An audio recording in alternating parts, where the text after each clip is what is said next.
these pictures? Yes, I have. Shocking, right? Her face hit that floor. When she jumped on me, she landed on her face. There's no question she was assaulted. Listen, I don't know your name. You look like a nice lady. You want to get involved with that? The guy is not a gem. This is Judy Justice. Desiree Francis is suing her former friend, Ronnie Fairley, for damages from an assault. Court come to order. All rise. Have a seat, please. Judge, Evan? case 3181, Francis versus Fairley. Thank you. You're welcome. Okay, each of you claim the other assaulted the other. There are some other nonsense things here on a counterclaim that I'll go into if I have to. Miss Francis, you met Mr. Fairley online. Yes. That was in 2022, Yes. according to your complaint. October 2022. And am I correct that you are unmarried? Yes. And you, sir? I'm married. The complaint alleges that you met each other online, started to communicate, and became friends. Yes. Yes. Would Yes, that ma'am. be a fair statement? Yes, ma'am. Just for giggles and because I really like to understand, you know, in my line of work, it's always good to get to know what's in people's heads. What were you doing talking to the lady online? Is that your wife? Fiance, yes. So you're no longer married? No, this is my fiance. Me and Miss Francis, we've never married. This is my fiance. I want you to listen carefully, Mr. Fairley. I am. I asked the plaintiff a simple question. I said to her, are you married? She said no. I asked you a simple question. I said, are you married? You said yes. I said unmarried. I'm sorry. I said unmarried. Did he say unmarried? He said unmarried. Unmarried. I've got to check this. Maybe I'm on restaurant mode. Hold on. I apologize, Television. Miss Yana. Restaurant. Normal. There we go. Unmarried. Yes. Unmarried. Okay, then I can get off this whole line of questioning. So you got reacquainted. And how long have you been engaged? 2 years, Your Honor. Okay. Well, then I'm going to ask you, what are you doing online, communicating slowly? Because as you see, I have, may have, at some point, challenged hearing. And if someone is trying to get their tie out of their mouth, then it makes it even more difficult. So you want to tell me what you're communicating with this lady online for if you're already involved with somebody else? Me and Desiree, we came across each other online. We started talking. You came across online? Yes, we came across each other online. We have a past with each other. Okay, so you got reacquainted and you were friends. Yes. Did you ever become more than friends? Yes, ma'am, we did. And when was that? From October of 2022 until January this year. Okay, would you stay at her house? Would she stay at your house? Would you stay at a neutral house? There was nobody staying at each other's houses. We would stay at hotels. But it wasn't a relationship. It's turned into a business relationship to where I started working for her travel company. Okay, while you were working for her company... I'm sorry, you said ask why? It's always kind of hard to shut the barn door, sir. While you were working for her company, were you also intimate with her? At the time, Your Honor, I didn't have a... Forget fiancé. At the time, you said it developed and you started to work for her company. I just want to know, at the time you were working for her company, were you still being intimate with each other? That's either a yes, or a no. Yes, ma'am. So that's a yes. Now, on January 10th of 2024, where did you travel to? I was currently living in San Diego at the time. When he came to visit me on January 8th, I rented a Airbnb for us to stay at. Why? Because I have children that I wasn't ready to introduce him to. Okay, so you have kids? Yes. That is a lot. Okay, so you rented an Airbnb because he was coming to visit? Yes. And that was on the 8th? Yes, he landed on the 8th in San Diego. And did you and Mr. Fairley begin staying in the Airbnb? Yes. So Your far, Honor, what?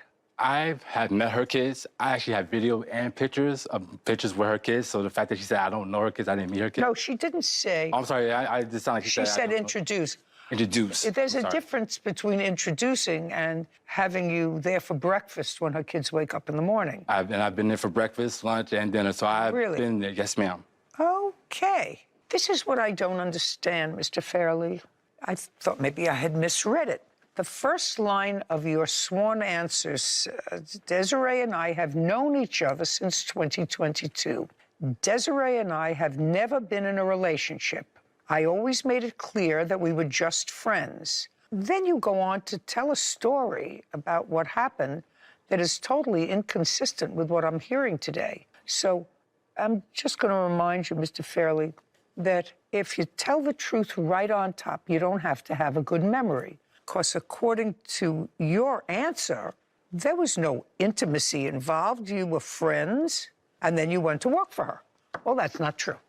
You want to show me pictures of you there for breakfast in the morning with her 3 kids. Now you're going to Airbnbs. Do you understand?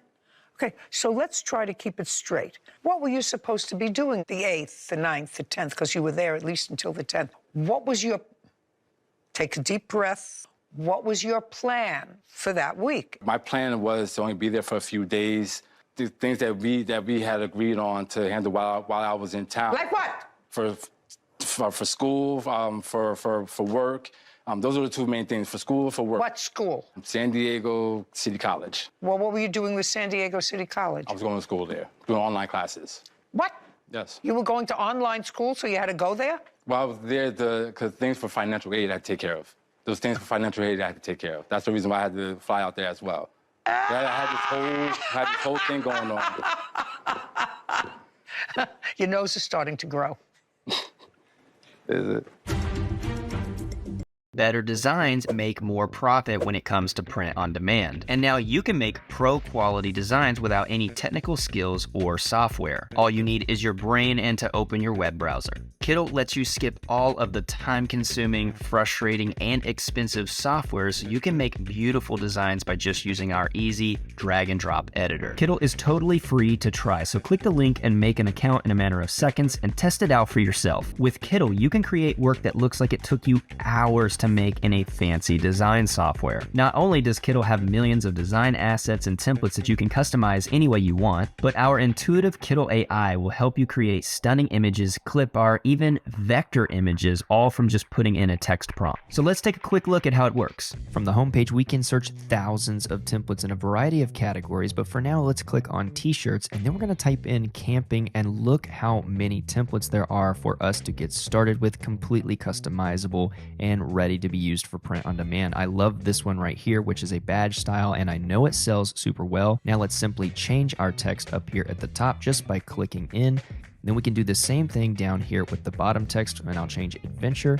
And if it doesn't quite fit, I can use this nifty tool over here on the right to expand the text to fit this area. So easy, right? Just like that. Let's change our colors easily with the project panel down here at the bottom for our colors, change our background, and let's add a texture. We have so many different ones, but I'm gonna add a grunge texture to make this look a little bit more rugged and outdoorsy. Let's clip it so it only applies to the design, and then we can change the intensity with this slider right here, and even change the blending mode to give it different effects, like this one, which is really faded. Now let's look at what it looks like on a mock-up, and that looks just awesome. But let's pick a hoodie design, which I also know sells super well. This one's really outdoorsy, and let's size it up. Perfect. That is looking so cool in just a matter of seconds. Now we can easily change the color and see what it would look like on a variety of hoodies. And if you want to try this yourself, you can test it out completely free. There's a ton of extra amazing features when you upgrade your account, but with the free plan, you can still test out a ton of different things and see how it's going to up your game before you commit to anything. Just click the link, create an account, and start creating. Right now, your designs are either taking too long or they're not quite good enough. And that's where Kittl comes in and can have an impact on your business almost overnight. If your designs and products are not getting better, your audience is going to move on to another competitor that is. So being faster and better is not just a bonus, it's a necessity, and it's made possible with Kittl. Click the link and try out Kittl for free today.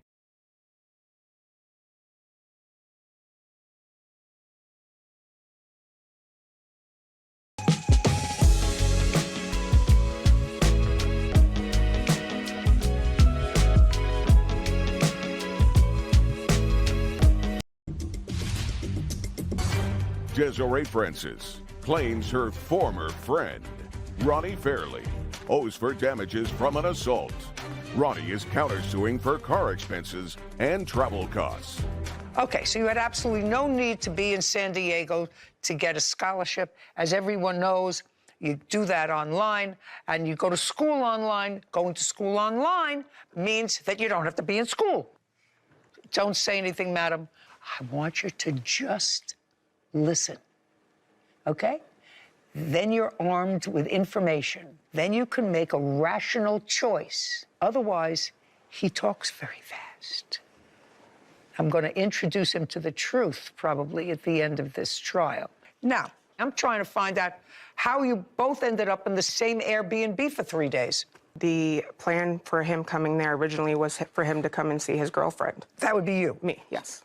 Now I'm going to get into January 10th, when Miss Francis, you say that this man who came down to be with his girlfriend, you spent January 8th, January 9th. Now, January 10th, there was an incident. And I want you to start out by telling me what time on January 10th did this incident start?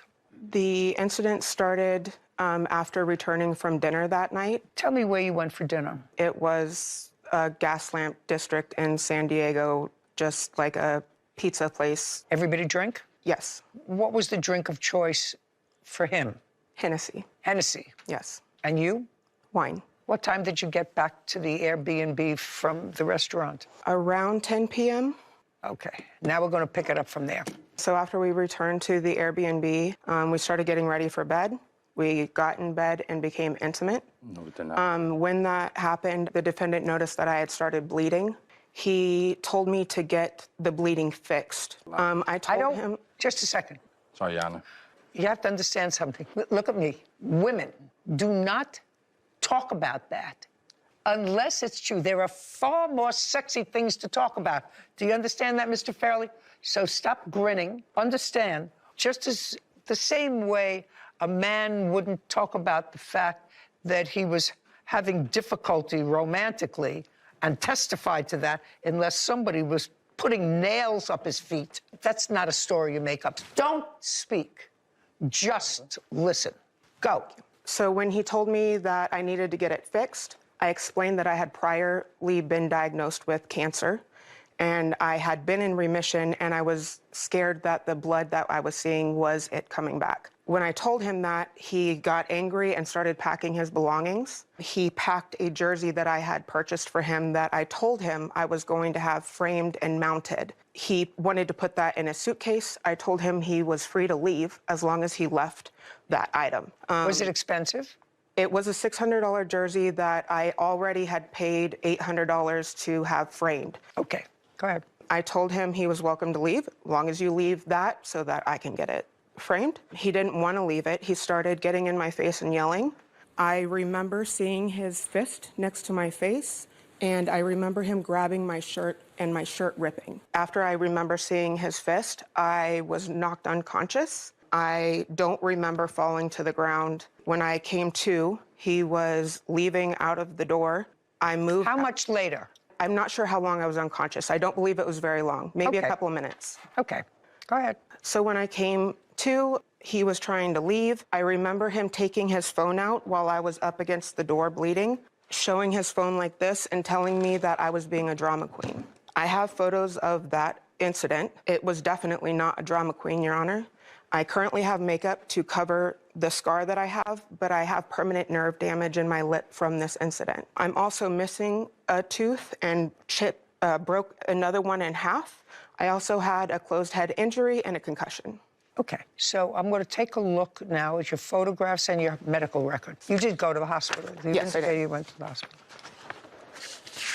So these are the photos. And then these are from the hospital and the dentist.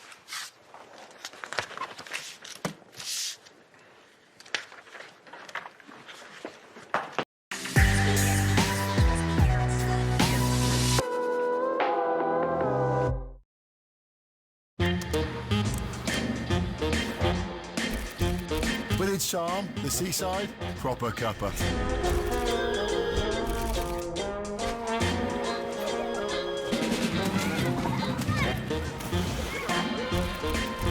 We're at home here.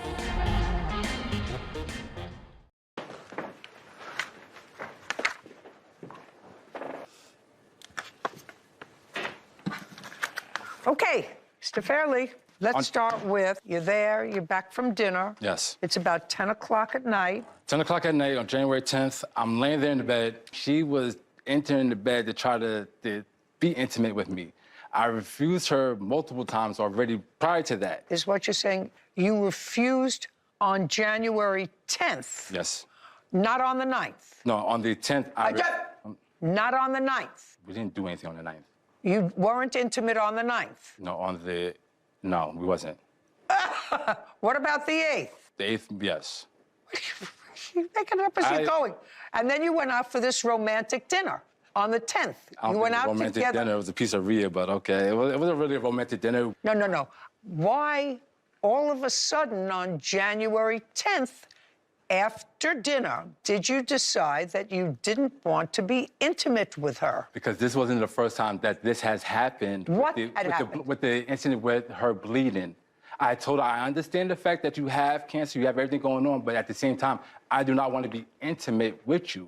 So now the reason that you chose not to be intimate was because of her physical condition. So I'm going to ask you this question, Mr. Fairley. But for that situation with her bleeding, you would have continued as you had since you came to the Airbnb to be intimate. The reason you just gave me is because of her physical condition. Is that correct? Want her to read it back? No. No. Or you want to tell me again? Exactly what I told you. That was one of the reasons. Not one of the reasons. Not one of the reasons. What was the reason? You got into bed, she got into bed? Because we were arguing before we started intimate. About what? About us wanting to be in a relationship with each other, and I told her I did not want to be in a relationship with her.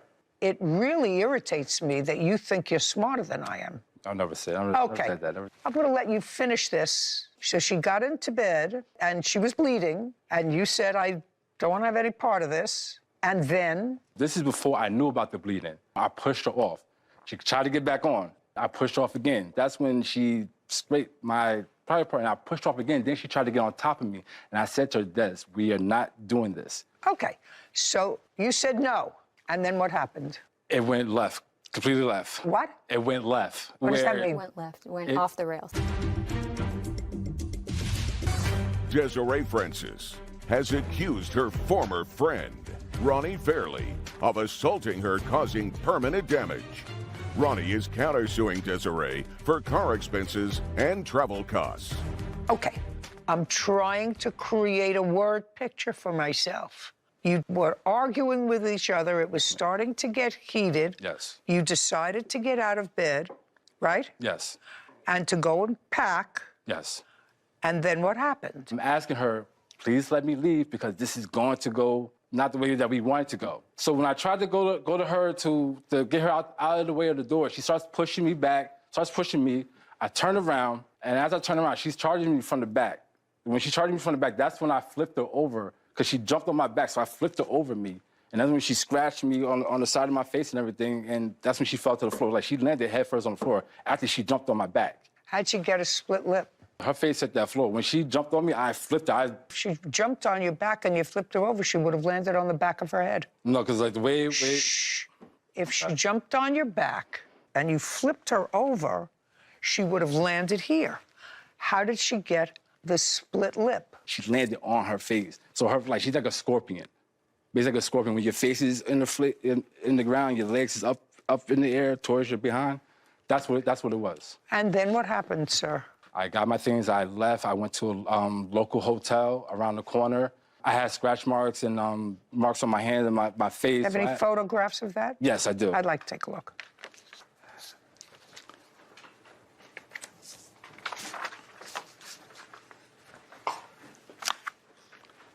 Are you showing me that you had skin knuckle? Is that what you're showing me? I just want to know, sir, is what this picture is of a knuckle with skin off it. That's your knuckle, and there's skin off it. Yeah. Okie dokie. Now, let me read you what your answer was, sir. You said Desiree decided to sneak into bed with me. She was drunk, and I told her no several times. So she got angry and bit me. Now, somehow you left that out. Whitney, We don't have to go back through the whole testimony. You did not take anything down that had anything to do with a bite. I did mention that. Nothing but a bite. I did mention that. I just said, like, she scraped my private part. I did say that. He did say that she scraped his private parts. Just a second. You said she bit me. That's what you said in here. She bit me. Desiree then proceeded to cry and beg to enter a romantic relationship with her, to which I repeatedly declined. You had been intimate with her since January 8th. Interesting news, right? I already know.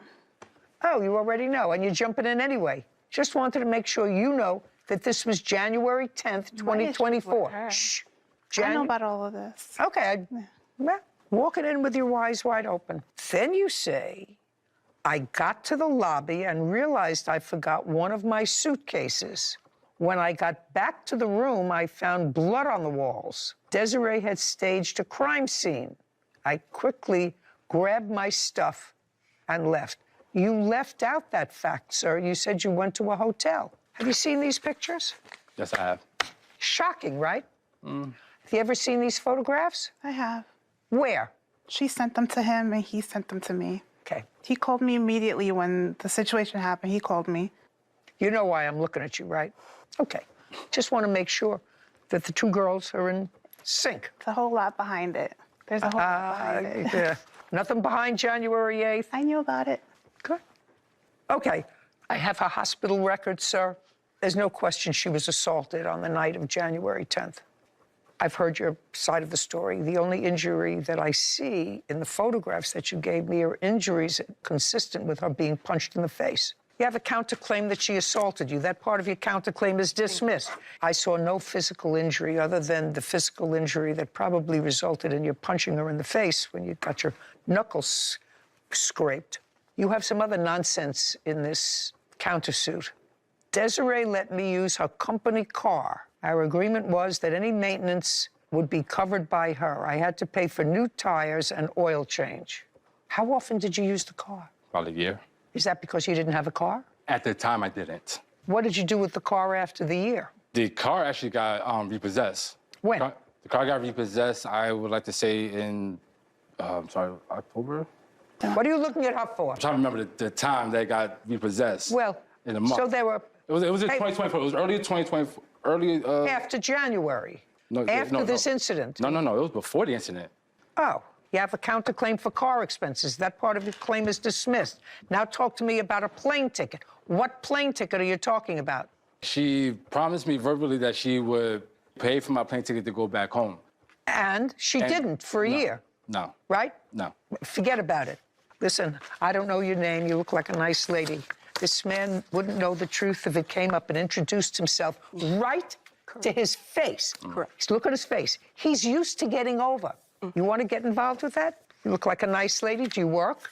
I do. I somehow knew that you had a responsible job. Does he work? Not at the moment. answer is no. No. He doesn't work. He really doesn't know a lot about working. No. You think that that's going to change? It's not going to change. Go into it, eyes wide open. Eyes wide open. The guy is not a gem. Judgment for the plaintiff for assault in the amount of $10,000. This is an outrageous picture, sir. And the knuckle that has no skin on it supports this injury. You're an outrage, and I'm actually surprised you're not incarcerated. That's all. We're done. This court is adjourned. Kind of just glad the situation's over. I can put this behind me and move on with my life and just forget about this. It's embarrassing what he's done.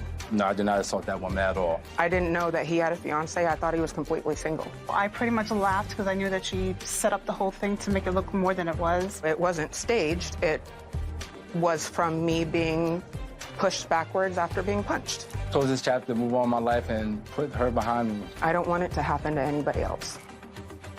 If that girlfriend, fiance of the defendant doesn't heed your advice about getting out while she still can, the fact that she said that she laughed off the photographs that she saw of the plaintiff's injuries, I'm just scared that she's going to be next if she hasn't been already, and that's a dangerous guy. if he's not working, he's not supporting you, he's not supportive emotionally, financially, there's absolutely no redeeming qualities about him. That we can see. Sure, that we can, That maybe you can see. or that are worth it. Well, that's for even your better. life. So, you know, I hope she gets out.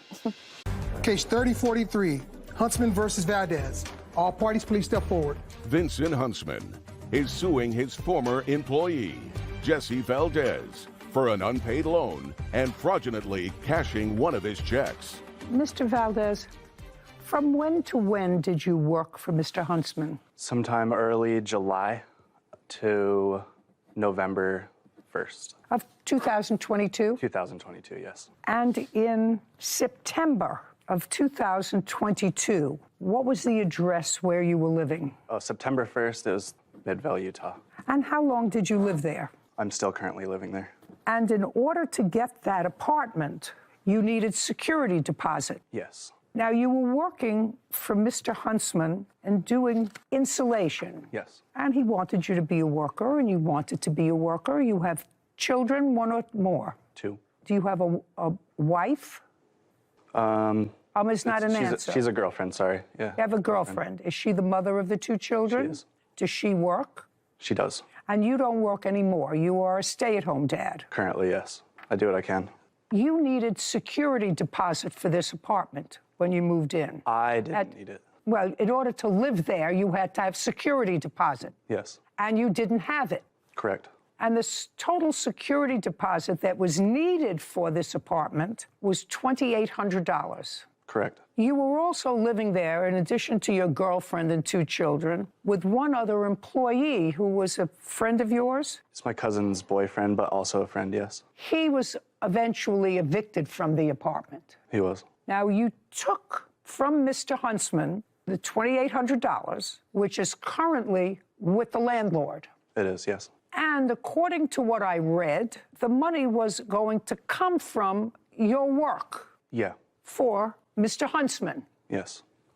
That was it. Could we back up just a second? Sure. Could we ask that question one more time? Just so I know. The money was supposed to come. Listen, he didn't give you $2,800. I want you to understand that right now. That's not going through my mind. Okay. This is a very smart old mind. Okay. I can understand that you needed an apartment. You needed a place to live. He wanted you to come to work for them, and he advanced the money for security deposit so you had a place to live. Yes. That's what happened. And then the next month, you decided to be a stay-at-home dad. I had no option. I don't care. What does that matter to Mr. Huntsman? Do I care? Does Sarah care that you had no option? Whitney doesn't care. Not even Kevin cares if you have no option. Okay. Nobody cares if you have no option, especially a stranger. Tell your girlfriend to get 2 jobs. You get 2 jobs, put your kids in daycare. Okay. That's what people do when they need money. I didn't need the money. It wasn't for me. What do you mean it wasn't? You're still living in the apartment. Yeah, I know. It wasn't. Just a second. You're still living in the apartment. The landlord still has the $2,800 that he gave you. Yeah. And giving it to you with the idea that you were going to be an employee. That's what you said in your answer. That's why I don't understand you, Mr. Valdez. You said that in your answer, that he gave you the money because he wanted both you and your girlfriend's cousin, whoever else moved into the apartment with you, he wanted you to come to work for him, and it was important enough for him, you say, to make a gift for you of $2,800 because he needed you to be a good worker. That's what you say in your answer. Yeah. And then you quit. I did. A month after you got the money, you quit. That's this timetable. Yeah, but there's some context to it that you're not picking up on. The context was? The context was that I had the money for my half. My cousin and her boyfriend did not have the money to come up with the other half. Did you use your money? Now, my question, did you For my half, yes. Did you? So you used your $1,400 for your half? Is that what you're telling me? I used $2,500 of my own money for my half. Because after the background checks came and the credit checks came, it went from $1,400 to $2,550. Was that for rent or security? Security. Show me a check where you used your money for the security. Then I'm going to dismiss his case. September 2022. At the top is some money that we moved from our accounts from our credit So I had to move some funds around. Here's your pen. I had to move some funds around to cover our end. And then slightly after that. There's a difference between security deposit and rent. Yeah. Well, I see a deposit here, September 3rd, 2022, $1,400. Where'd that come from? That would be the first check I received from Vince. And then I see another deposit on August 19th, $1,400. Yes. Where'd that money come from? That came from Vince as well. Okay. $2,800, judgment for the plaintiff. We're finished here. This court is adjourned. You know, I've always been I own my own business, and I like to see people succeed and help them out. He gifted us the money, hands down. Hopefully you just can't keep doing it to people over and over and over and over. And then you can move on with this life and be a better person, period. I guess I just got to make better decisions, really. I actually thought that was hysterical because in the defendant's paperwork, he acknowledged that the plaintiff really wanted him as a worker, and therefore he made a gift to him in anticipation of him being a worker for him of this deposit. And then a month later, he quit to be a stay-at-home dad. It's convenient when your debt that's owed is tied to your wage payments. Yeah, right. Very convenient. Oh my God, I don't know what these people are thinking. The audacity. Yes. I always find that fascinating when people just take advantage of good nature. But then don't even see it themselves as taking advantage of No, good I nature. had to. I had no choice. I had no option, no choice. It's the problem with today, I think. They're complaining that they got some T-shirts, but you didn't send them half of the ones that they ordered. There were a lot of changing designs that took up our time, that took up our money, that we didn't charge him for. That is not our fault. We don't make the design. I don't know if that makes sense. That sounds like a yada, yada, yada. This is Judy Justice. Bailiff Cassandra Britt is standing in for Bailiff Kevin Roscoe, and Law Clerk Alexi Mincer is sitting in for Law Clerk Sarah Rose. Isaiah Kamchan and Brandon Uloa are suing their former supplier, Manuel Garcia, for the cost of a T-shirt order. Order in the court. All rise. Have a seat, please.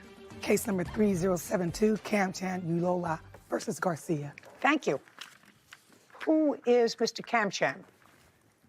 You were starting up a business, T-shirt business. Correct. The defendant was also in business. He makes shirts. I assume you were having them made to sell them either online or at events. Correct. You don't have a store, is that right? Online store. Online. What's the name of your company? Risen Athletics. Reason? Risen. Risen. Spell it. RIZIN space athletics. And where are they incorporated? Ceres, California. In the state of California? In the state of California. And it's a corporation. You have a license. You've incorporated it. Correct. Here. There's a website, about 9 items of clothing. May I see it, please?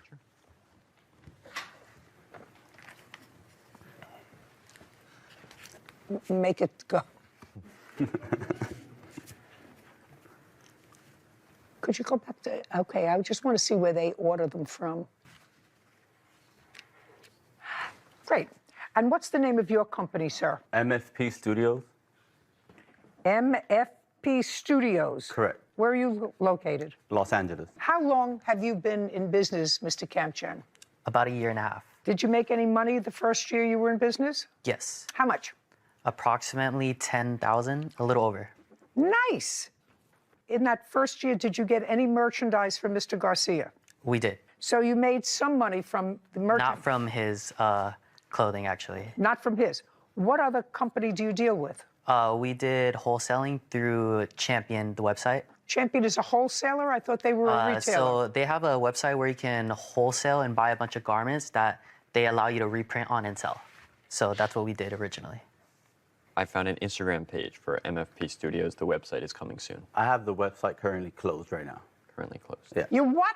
Yeah, our website opens and closes like periodically, so right now it's actually closed. But if you would like, I can go and open it for you guys so you guys can take a look at it. I want to know why it closes, Mr. Garcia. What does that mean? So usually the way that my company works is that we do custom manufacturing for specific brands, so it's very customized.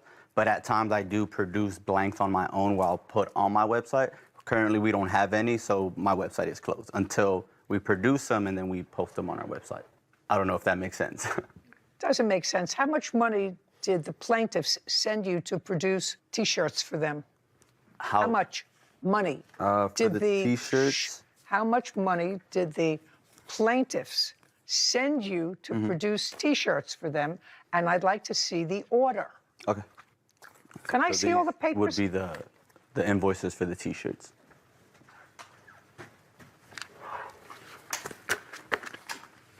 Thank you. Did they pay all of these invoices? Yes. Lex, would you add up these invoices for me, please?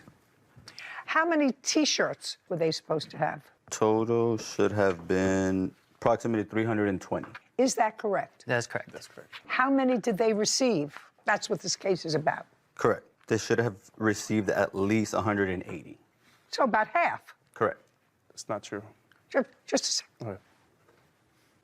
And you got paid. Correct. Well, at least for that number of shirts, they get their money back, right? Duh. For the number of T-shirts that you didn't send them, they get their money back. Well, there was a couple other things that were taking into place, so that's like kind of what? the issue. So there was a lot of changes that were being made. Hold on a second, Lexi. 7996. 7996 is the total of all those invoices. Great. All I'm saying to you, Mr. Garcia, this is the case that we hear about. They're complaining that they got some T-shirts, but they were not what they ordered. You acknowledge that they didn't get half the T-shirts at all, and you didn't make them, and your website is now offline. Well, that happens like every... I don't care. Yeah, okay. I don't care. I don't know any other company that takes their website offline. I mean, I don't understand that. I could give you a list of a couple. I don't want you to give me a list of any. I want you to tell me why they're not entitled to at least half their money back. So like I was stating, there was a bunch of other changes. So them not being happy with the garments that they received, that at the end of the day, I can't control. That is what they've ordered. I sent them pictures. I'm talking about the ones that they didn't receive, sir, not the ones that they did. Okay. They were not happy, which they will tell me about the half that they received. You acknowledge that you didn't send them half of the ones that they ordered. Correct. Well, why should they pay for those? That's what I'm asking you to answer. Yeah, and that's kind of what I'm trying to explain. So try to explain it to me so that Alexei understands it. He's much smarter than I am. So when it comes down to custom manufacturing, there's a lot of other components that come into place. There were a lot of changing designs. There was a lot of remaking of screens for us to get the design onto the T-shirt that we had to do, that took up our time, that took up our money, that we didn't charge him for. So that's kind of where everything in terms of like the money goes to, is what we're saying. It's like, okay, if you're gonna be making all these changes and then you're not happy with it, if you can see, I have pictures of me sending them a print of the T-shirt and them saying, oh, the print looks different. At the end of the day, we don't work on the designs. We don't change their designs. Whatever they send us is what we put on the T-shirt. If it doesn't come right on the T-shirt, that is not our fault. We don't make the design. That sounds like a yada, yada, yada. Isaiah Kamchan and Brandon Ulloa claim their former supplier, Manuel Garcia, did not properly fulfill their T-shirt order and owes them a refund. Let me see if I can give you the Reader's Digest of what he was saying and tell me if that's what you understood. Would you do that for me? They ordered 320 T-shirts. For all intents and purposes, and because of our easy math, he sent them half. They paid for 320. What he's saying is because they kept making changes, they spent more time on the half that they got, so they didn't feel that they had to send them the other half. Is that what you're getting? Yes. That's a duh. Do you understand? That's a duh. You know, I'm trying to think of an analogous situation for you. I'm a dentist starter, and I know that sometimes in my father's business, somebody would come in and he'd look at a tooth and he'd say, you know what? It's a simple filling, you know, and I'm going to charge so much. And then he started to work. Patient said, okay, you know, that's a reasonable figure, and he started to work. And all of a sudden he found, well, there was a little something else in there that he really had to do in order to do what he said he could do for 20 bucks. And so it took him more time. You think he charged the patient for that? No, he didn't. So you at least owe them half of what they sent you. They sent you $8,000. Let's make it nice and easy because I'm an easy girl. And you didn't send them half the T-shirts. Now we're going to talk about the T-shirts that you did send them. Because are we finished with the ones that you didn't? Yep. Yep. Now we're going to go to the ones that they did send, and you have to show me why they were unsatisfactory. Pick it up. Perfect. So this is the sample that we received from him. So like the way samples work is he'll send us the clothing, we'll A-OK it. So we A-OK this. This is a large, by the way. Everything's perfect, everything's great. Okay, good. So let me show you the XL and the small. So this right here I'm holding is an XL. The difference. And you want to see another thing? Smaller. This is what I'm holding is a small. We ordered 4 small sizes: small, medium, large, and XL. Hold on, can I see the smalls? Yeah. Can I see? Still sorry. Here you go. No.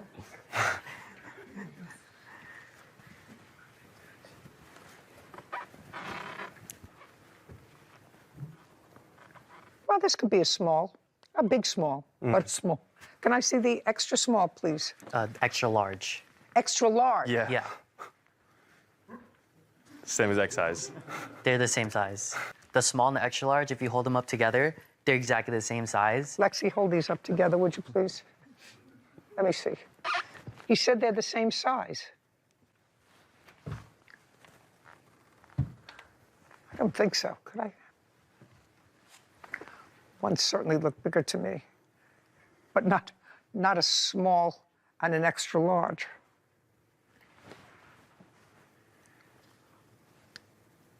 Okay, now this is what I'd like you to do, Cassandra. I want you to send these over to the defendant, and I'd like him to explain to me why these are the same size. One is labeled small, one is labeled extra large. This has nothing to do with a change of design. This has to do with almost math, which, as we all know, is not my strong suit. Okay, so now give me an explanation, sir. This has nothing to do with changing of the design. That has to do with 2 T-shirts that are exactly the same. One says small, one says extra large. Explain it. This is a very simple fix, so there was just an issue with the tag in the labeling. Just a second. That's what you sent them. Yeah, that's Just a exactly second. my explanation. No, well, this is for the actual garment. What I was referring to was the print on the design. No, I'm talking about the actual garment. Did you Correct. send that to them? I did send Just a second. You sent that to them with the label that was mislabeled. Correct. Okay, how many of the mislabeled T-shirts did you send them? It's a very common mistake in manufacturing. I'm not sure. They didn't give me a number of how many were mixed up. How many? Exactly 73. You see, what the problem, Mr. Garcia, is they can't sell those online because if somebody calls and orders a small and they send them a small, it's an extra large. Or if somebody calls and orders an extra large and they get it and it's got a small. And that could be easily fixed by just changing Who the tag. cares? Yeah. You know, my face can be easily fixed. Both. Not so easily anymore. These are all just fixed. Yeah. I mean, they can all be fixed. Yeah. When it happens, it doesn't always like have to be sent. Yada, yada, yada, yada, yada. Okay, so half you didn't send them and 73 you sent them wrong. Of the other half, 73 you sent Labeled them wrong. Correct. You sent them wrong that they can't resell as you sent them online. I mean, they could send them to a pop-up store and sell them for nothing. Or and say, you know, you try it on and see whether it fits you. But you can't sell them online. Otherwise, their business would be destroyed. Okay, what about the rest? Now we're finished with the sizes. He has claimed to sent us over 180 shirts. That's incorrect. He sent us 123 exactly. Do you have any proof that you sent them 180 shirts? I had them in text messages, but I don't have that phone. But I mean, I'm sure that everybody that has no case has no phone. I mean, I have Mr. Garcia. Everybody that has no proof, everyone then show it to me that you sent them 180 shirts. Well, I don't have all 180 in the picture. I mean, I don't know if you'll be able to count them, but. You want me to count them? You're in necessarily. business. Mr. Garcia. You want to show her this? No, you're in business, sir. That's not the way you run a business. 120 they sent, and of the 120, how many were you able to sell? Out of the 120? Just a second. And out of the 120, does that include the 73 that were wrong size? Yeah. Oh, that includes. So the we're 70 left with only 50 that weren't labeled incorrectly. How many shirts did he send you that you were able to sell? 0. We sold none of his shirts. Because they were mislabeled or you didn't Mislabeled get or them? misprinted and didn't get them. Great. Do you have any text messages between the two of you? So many. Anything in specific? I'd like you to show me one where you say to him, we cannot sell these shirts, they're the wrong size. We'll show you the demand letter. So we sent him a demand letter, hoping that he'd still like try to solve it outside of court, but he never replied to it and just never sent us anything. It'd be us telling him that the items received were not as promised, and the other side would be the lawsuit issue. Okay.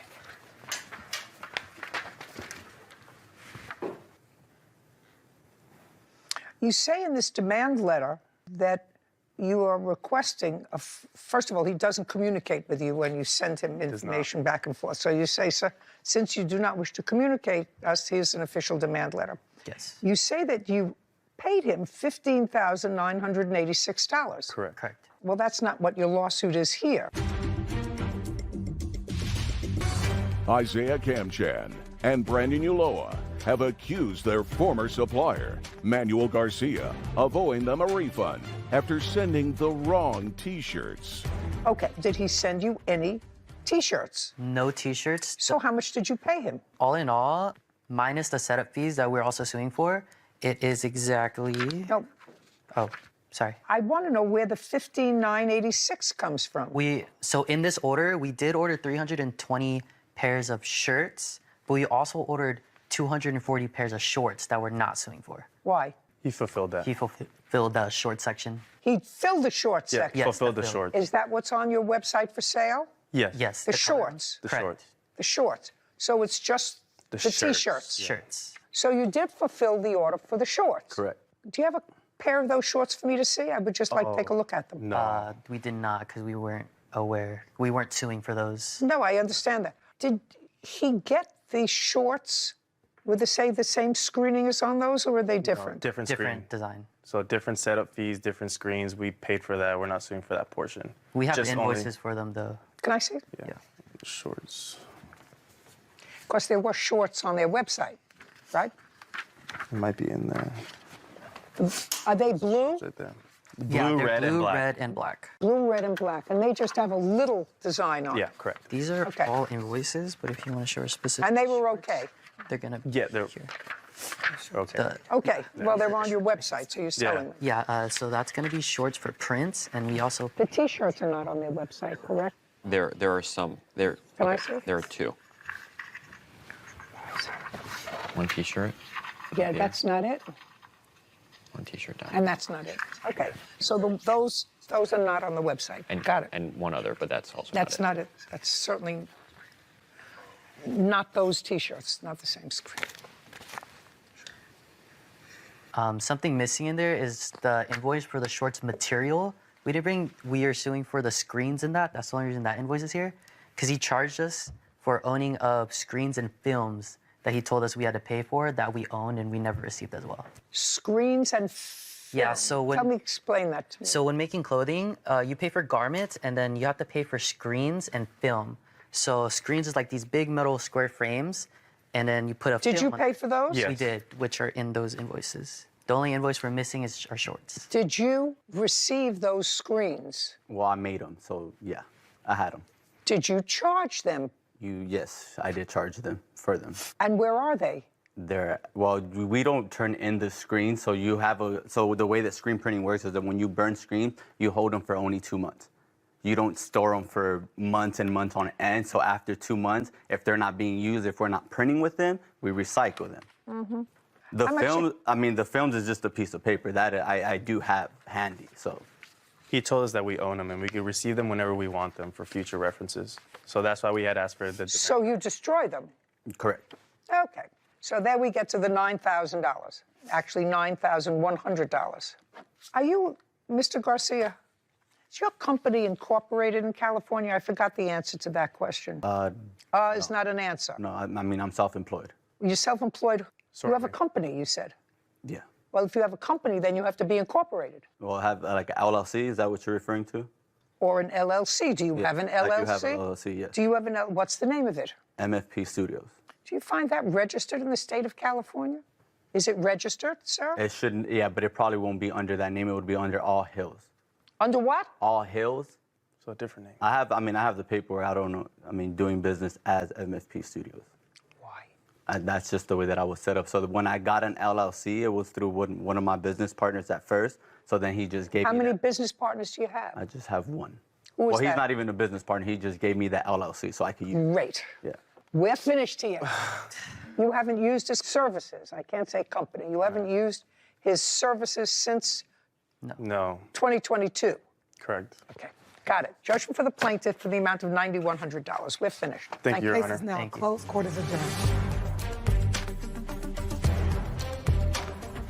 She sided with them, and I just got to keep doing my business and just keep going, man. I like that she was able to see that he was clearly taking advantage of us, so I'm happy she saw the same thing we saw. It's just something that happens in this business. It happens more often than you think. Overseas, there's a bunch of cases. I don't know if she's familiar with the business, or I'm not sure. I know that it happens often. It was an easy fix. They could have still sold the shirts, but I just think they just didn't want to do it. Why would he bother sending these knowing we never agreed on it? If you've really been in the business, there's ways to do it where you can still sell it and make your money back to where you have a good relationship with your manufacturer. Never tried working with us. Like, he would barely even respond. Like, he actually stopped even communicating with me because I threatened to sue him once, so then he started communicating with him. But if, you come and you're just, I want a full refund, it's going to be very hard to even fix the issue versus just, it's more of a fix the issue thing than get everything done all over again. But we tried our best for a whole year and nothing was happening, so that's when we're like, you know what? We can't let somebody walk all over us like this because it's our company. It's going to be detrimental if we wait even longer because it was past a year. So that's when we decided to sue him. The constant changes, they weren't comprehending with my time schedules in terms of how I did things, and it didn't work out. They're also a long distance client. My clients usually come into my warehouse. We're more hands-on, so I don't think it's a good fit. Definitely take baby steps, live and learn. You're gonna fall a little bit. It's just how you get back up. A big lesson learned, for sure. Rise to the occasion, that's what we always say. We'll be back better than ever. My biggest takeaway was the power of credibility. Those plaintiffs came in, they knew exactly how much they paid for each item, they knew exactly what they received, and they had receipts to back it up. And when you have your day in court, it's important you have your arms fully around your own case. Yeah. And it only made the defendant look that more implausible. Absolutely. Okay, and you heard a crash in your house. Shattering, yes. You went over to wake her up, you were mad, you broke his window. You'd been fighting with him all day. I'm guessing so. The glass wasn't broken when you went to sleep, right? She was... I'm not asking you anything. You don't have to be a genius to connect these dots. This is Judy Justice. John Morrow is suing the defendant, Joshua Lease, for trespassing and vandalizing his home. Court come to order. All rise. Have a seat, please. Hello, Judge. Oh, you can. Case 3111, Morrow versus Lease. Thank you. You're welcome. Mr. Morrow, your girlfriend's name is Skylar, Correct. and that would be Skylar. Correct. This young woman's name is Brittany. Brittany was a very good friend with Skylar, and this is Brittany's boyfriend. Yes, ma'am. And what I gather was you and your girlfriend on September the 1st had a disagreement. Something like that. Do you and Brittany live together? Yes, we do currently. On September 1st, were you living together? No. When did you move in together? Not long after the whole incident, probably about a month or so after. Tell me about the incident that happened that caused Brittany to flee and go to the plaintiff's home. Sure. And, Kevin, I would like you to show Brittany to the waiting room outside. This way, please. What the world needs now is love, sweet love.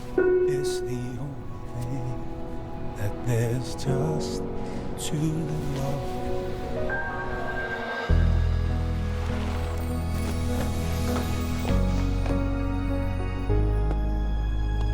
What the world needs now is love, sweet love.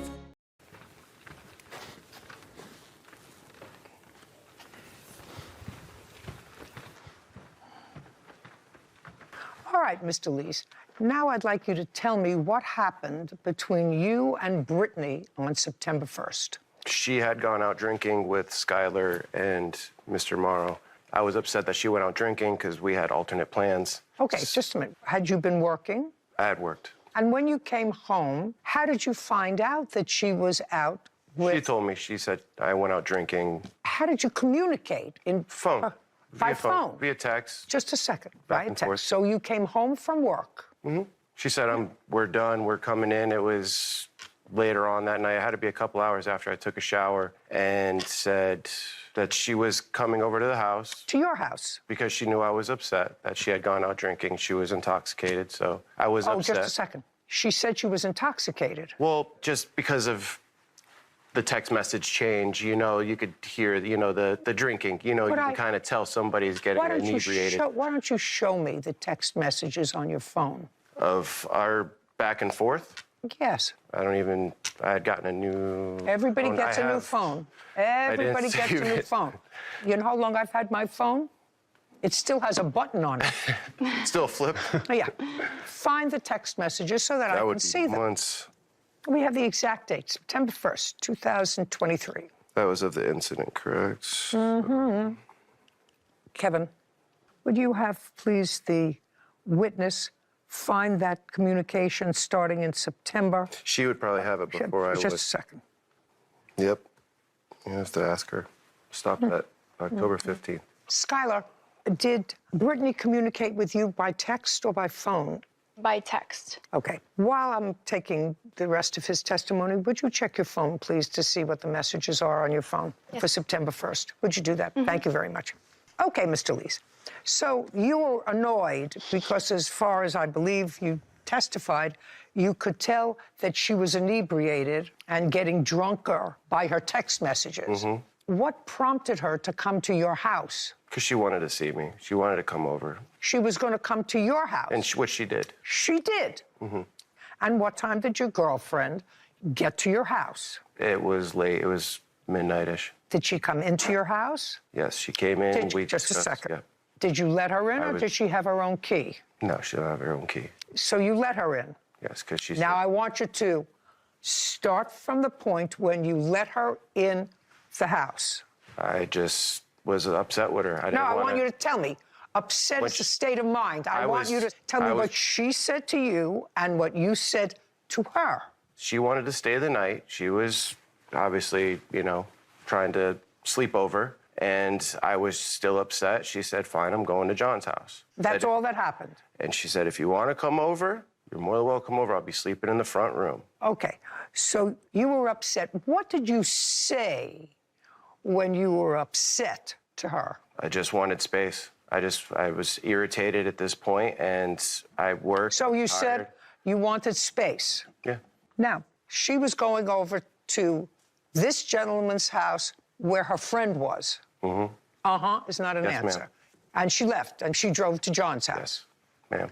What happened next? After she had left, I had left not that far behind her because I was more concerned about her safety. As I sat there, I was like, she shouldn't be driving right now. So as concerned, I left about 10, 15 minutes behind her. And when I got there, I had stopped getting responses. So it was to the point of like, well, what's going on? Well, this was about midnight. That's what you said.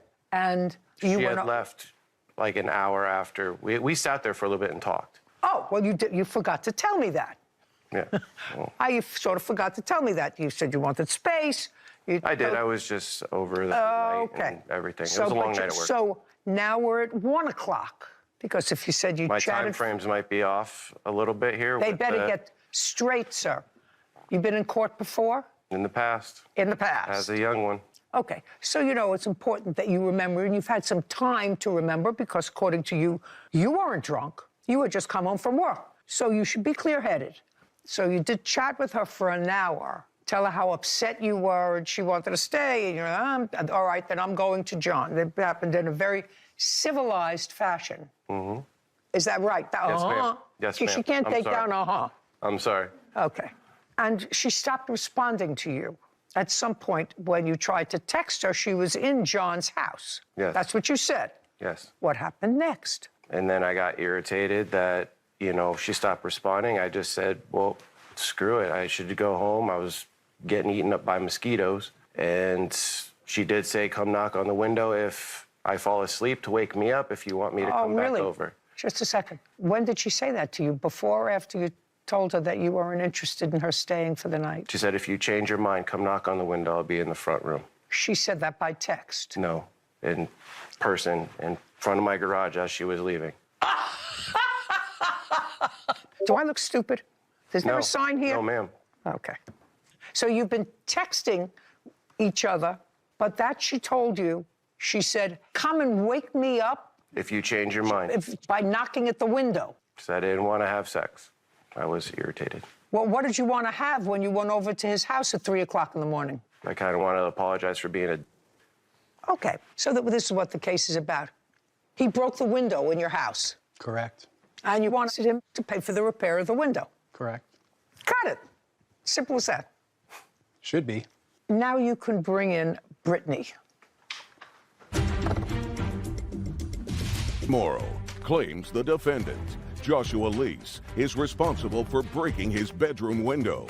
Joshua says he touched the window, but it did not break. Thanks. Okay, Brittany, you stand next to Mr. Lease. Okay. I have a few questions for you. Mr. Lease tells me that the two of you were not living together on September 1st. Is that right? Correct. And that night on September 1st, Mr. Lease was working. Correct. What time does he usually get home? I can't remember the day it is. Normally Tuesday, Wednesdays, he does work 14 hours sometimes. On Thursdays, he does work 14 hours also, but I can. Do you remember? I don't want to hear. No. I don't want you to open your mouth. Yes, ma'am. That night he was coming home later. Correct. And you decided to go out with your friend and her boyfriend. Correct. What time did you leave? Around possibly 6 or 7. Were you staying at Mr. Lease's house? At the time, I was actually staying with my roommate. I was over her house. I may have stopped at his house just for a few minutes. He wasn't home? Yeah, correct. Okay. So now we're at about 6. You went out for dinner? Dinner, a few drinks. And how did you communicate with Mr. Lease that you were out for the evening with your friend and her boyfriend? I was just letting him know that I was going over to her house and I would be there soon. And you were communicating with him by text message? Correct. You have your text messages for that night? I tried to scroll back to that night. I couldn't bring up anything because it was so many text messages are in there. I couldn't bring it up. I just kept scrolling. Okay. So you texted him that you were out for dinner and a few drinks. And what did he say to you in the text? I can't remember at the time of what. Was he happy that you were out with John and Skylar? Well, we had a little disagreement. Careful. I know everything. Okay. I want you to know that I know everything. Was he happy that you were out with John and Skylar? No. What did he text you? He was sending me messages to not come back until I was ready to come home the next day. So that's what I did. You didn't go over to his house? I did go over to his house after we got done going out. I did, yes. Yes. You went over to his house? Correct. And what time did you get there? I want to say it was around 12 a.m., 1 a.m. Okay.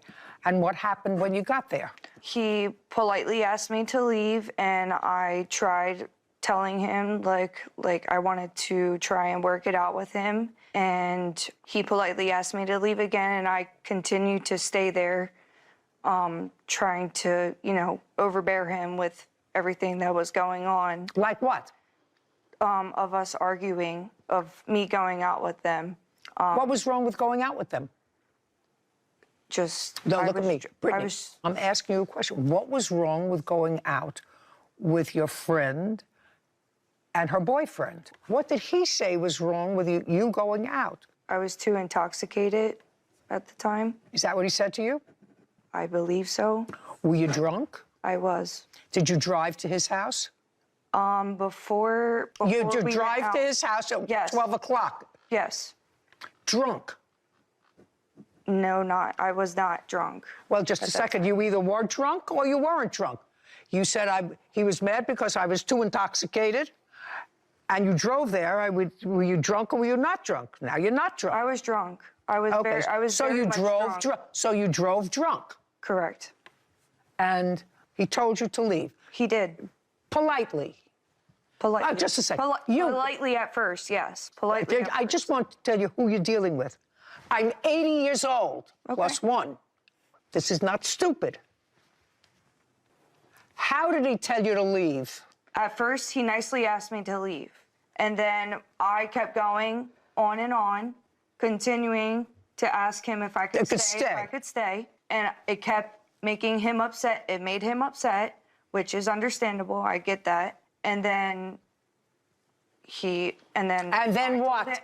I told You're him getting red in the chest. Be careful. I told him that I would just leave and I would go back to their house and stay. When he got upset, what happened? When I told him I was leaving? No, before you wouldn't leave, when he got upset. Do you remember what you texted your friend Skylar? No, I don't. Well, Skylar has it on her phone. Kevin, can I see the... So this is from lunchtime to...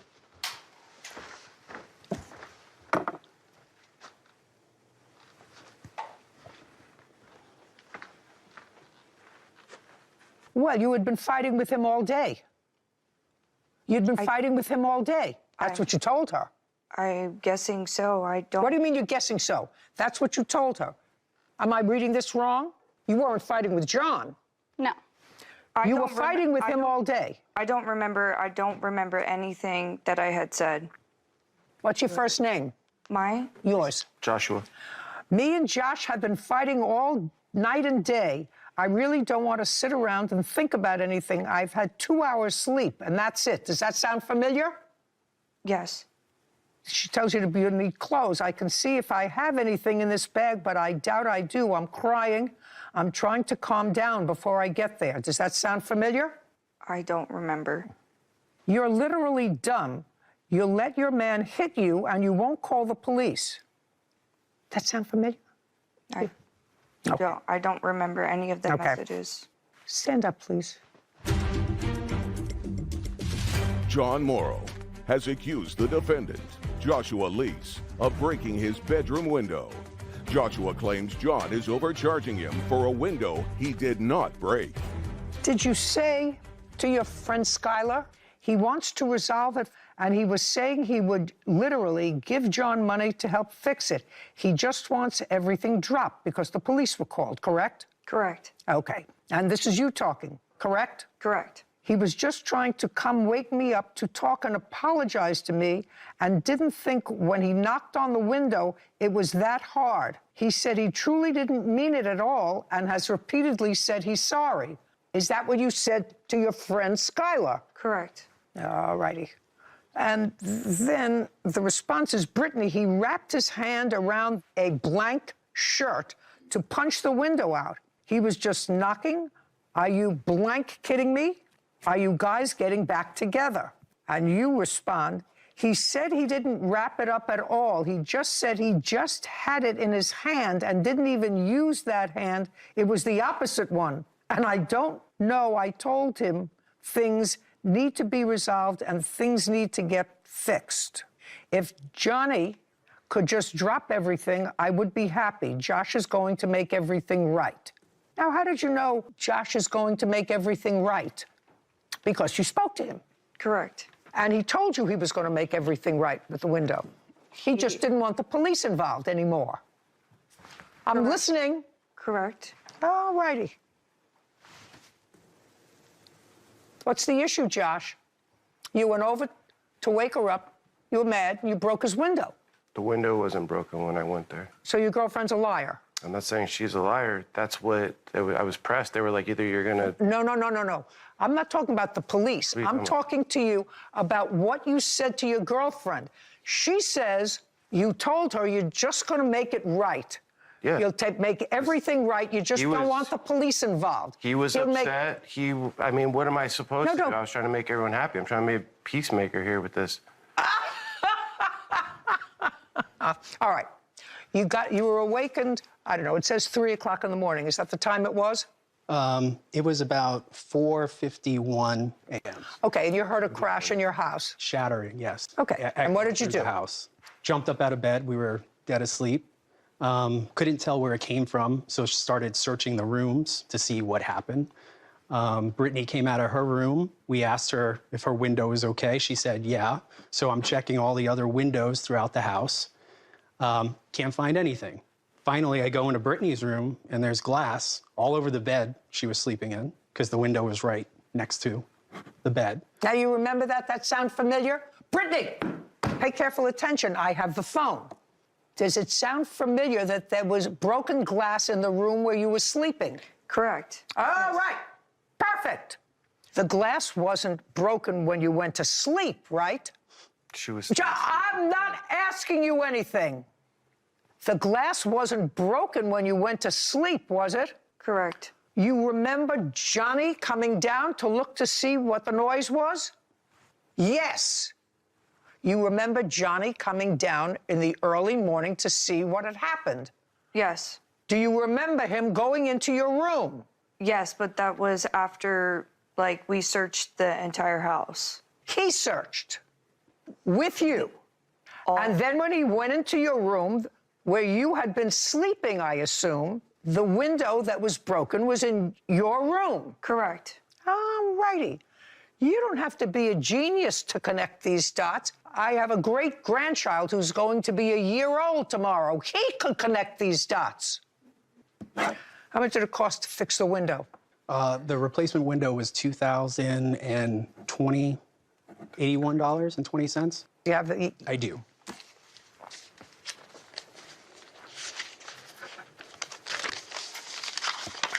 It was 2 payments in yellow.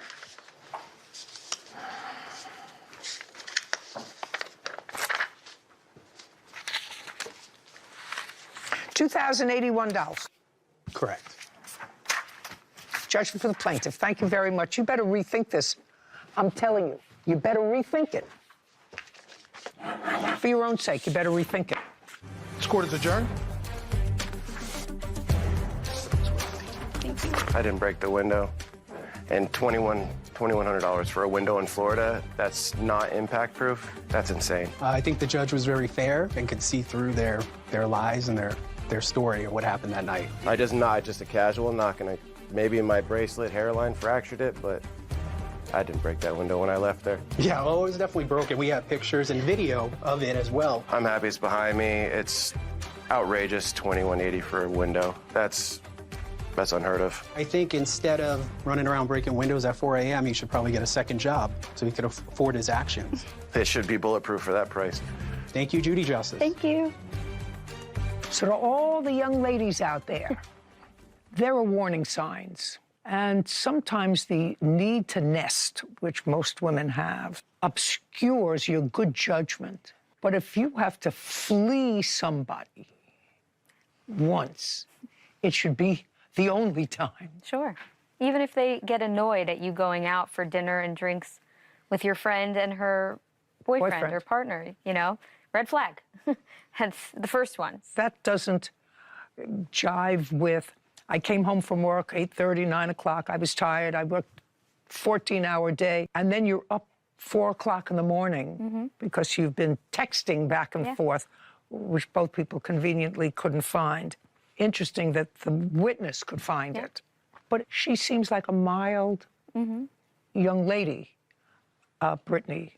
Shouldn't be with someone who breaks windows by accident. And who's familiar with courts. Yeah. So beware. Yeah. They sometimes the need to nest shouldn't interfere with your own gut reaction. Somebody. Yeah, anyway, I agree. I hope she's smart. Hopefully it works out. Life. You walked up to her and you punched her. I don't agree with that. Are you making any excuses for that? They had each other's hair. I'm done with you. Put him out. Okay, let's roll. Because my child ain't standing here without me. You can take her if you want. This is Judy Justice. Sophia Johnson and her husband, Christopher Anderson, are suing Devontae Greer for medical bills, property damage, and lost wages caused by an assault. Court come to order. All rise. Have a seat, please. Uncross your arms. Judge, case 3183, Johnson Anderson versus Greer. Thank you. You're welcome. You weren't present during any of the activities that you allege in this petition. Is that correct? That is correct, Your Honor. Nor were you. Correct. You're her parents. Correct. You can sit down. You can step up. Okay. And you were not present during any of the activities that are alleged in this petition. Is that correct? Yes, Your Honor. How are you related to the defendant? I am her uncle and her guardian. You can have a seat. Yes, ma'am. Stand up. Your first name is? My first name is Marley. And yours? Justice. How old are you? I'm 15.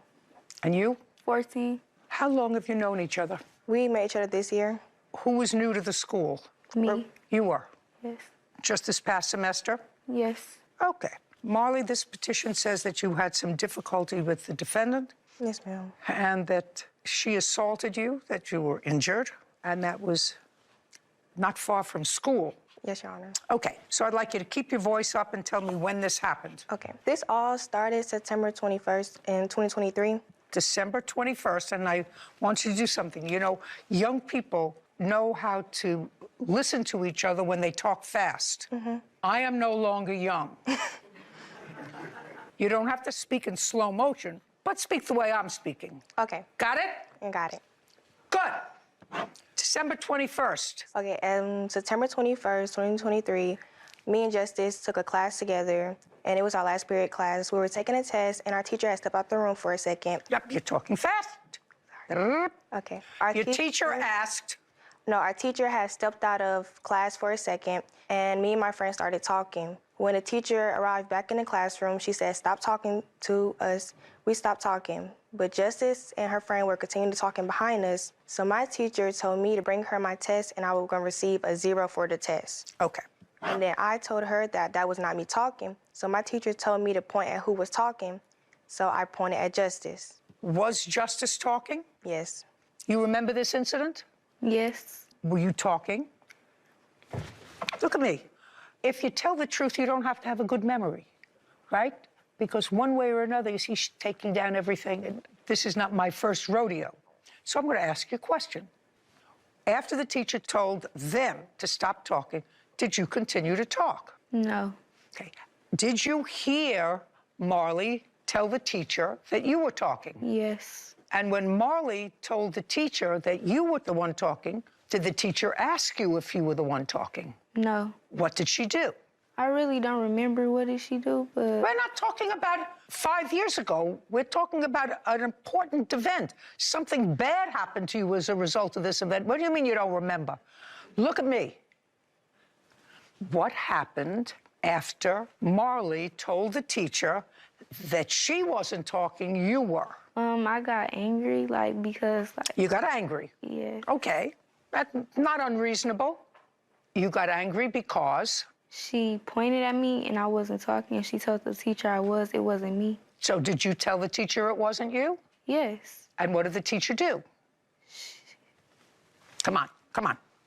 I'm trying to think. Hey, just a second. Has this happened to you before in school? Yes. Oh, well, I was going to say, if it hadn't happened to you before, I would say that this is an important event, but it's happened to you before.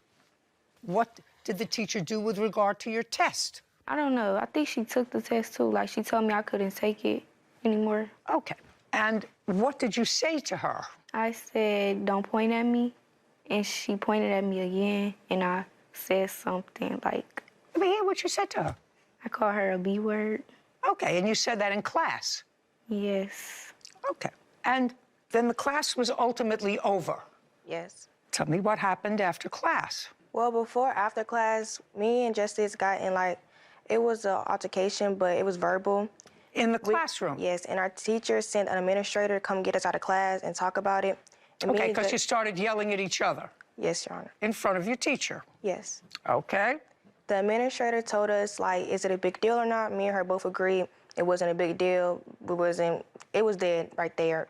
So then I'm walking to the bus lane. So I was waiting at the bus, and then next thing I know, somebody got my hair, and I'm getting punched. Sophia Johnson, and her husband, Christopher Anderson, claimed Devontae Greer owes for damages after his 14-year-old niece attacked their 15-year-old daughter at school.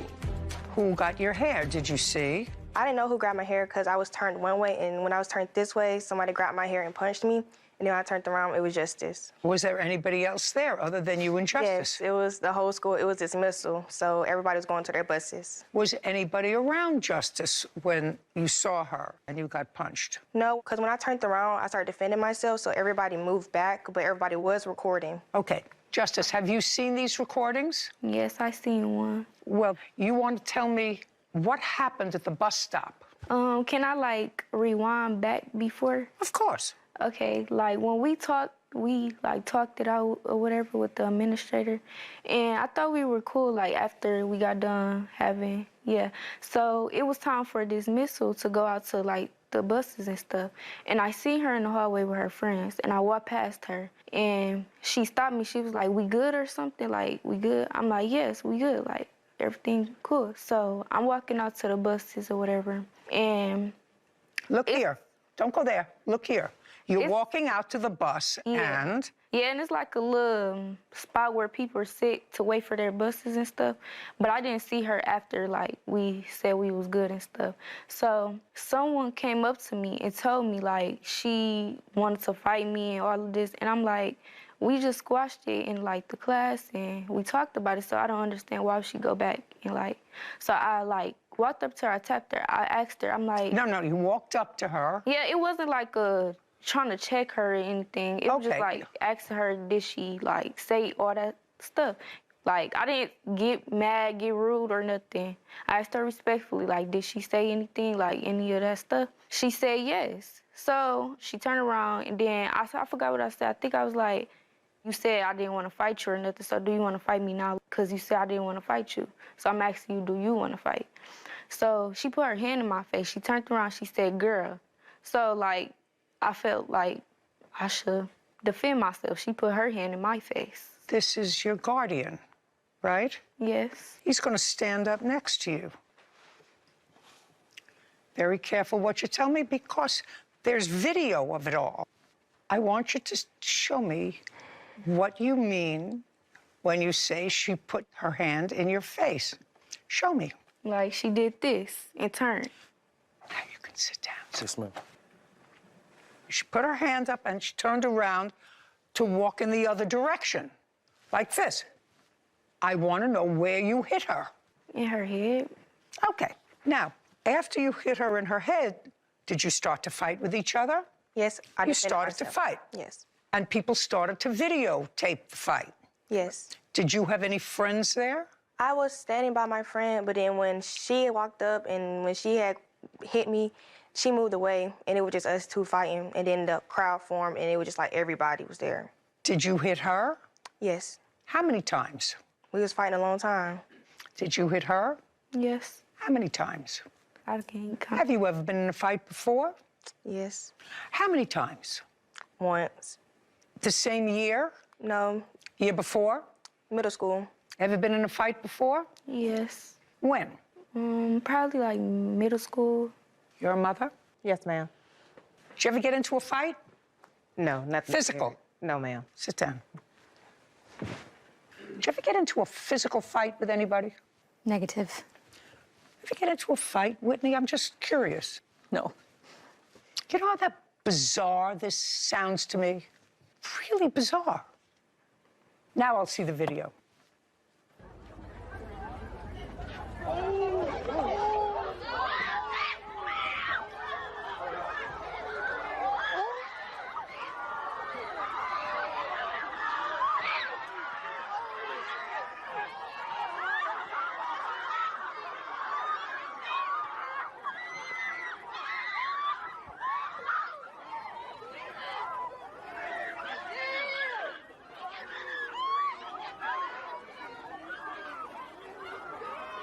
Who's in the white? I can hardly tell.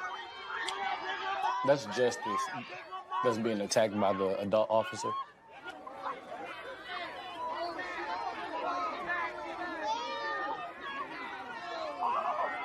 And you're in the dark top. fighting with the officer.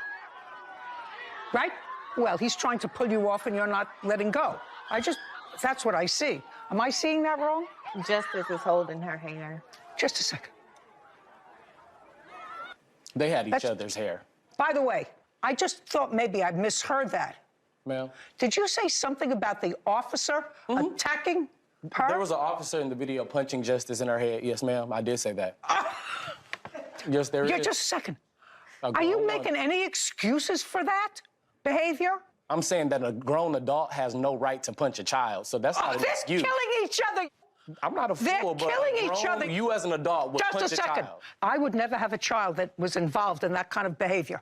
Well, that's what you should, just a second. That's what you should be dealing with. You too. That's what you should be dealing with. Well, children. There's a bullying situation. You only can take so much bullying. When you're a new student and you don't know anybody in the school, you just started a week or two prior to that, yeah. Lost. Didn't you understand? I'm not excusing the fight, but there was no fight until the punch. Do you understand that? Forget bullying, there was no fight until the punch. There's ways to be attacked without and feel offended, and people are coming into your private, personal space without them throwing a blow at you. So I don't agree with that. Well, I don't give a rat's behind what you agree with, sir. Okay. I'm going to tell you that she didn't go into her space. She went into her space. She walked up to the bus stop. Can you show me that in the video? They were both at the bus stop. She touches the bus just as well. Sir, why don't you listen to what your ward told me? Sophia Johnson and her husband, Christopher Anderson, are accusing Devontae Greer's 14-year-old niece of starting a fight by punching their 15-year-old daughter at school. She told me that girls had come and yada, yada, yada in her ear, that she was saying nasty stuff about her. Okay.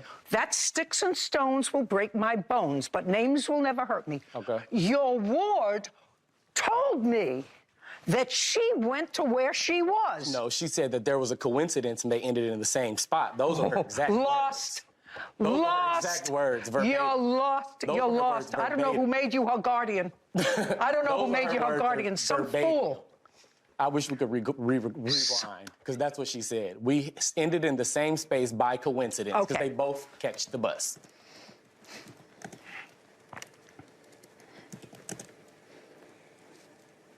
I'm walking out to the buses or whatever, but I didn't see her after, and we said we were good and stuff. So someone came up to me and said everything she was saying.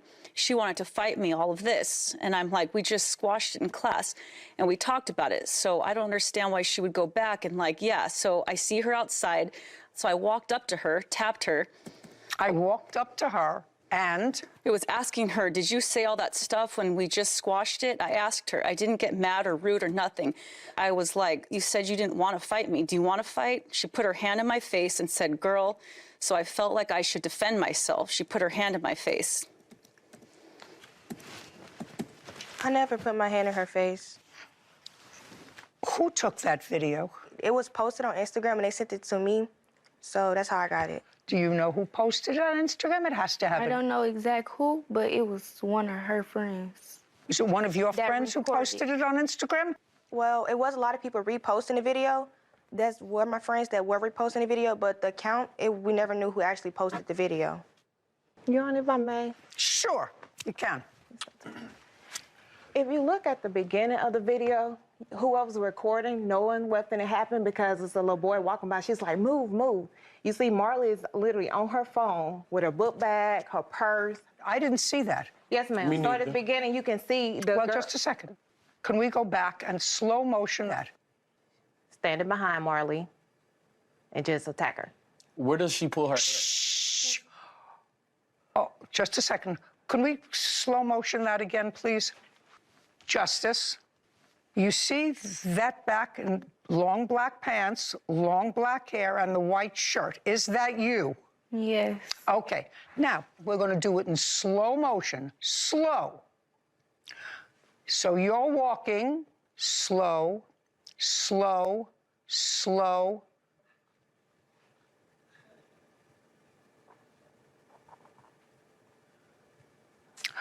You want to see that again, Justice? I seen it. Just a You second. don't see Marley Just a in the second. video at all. No, that looks to me as if you walked up to her and your hand came back and you punched her.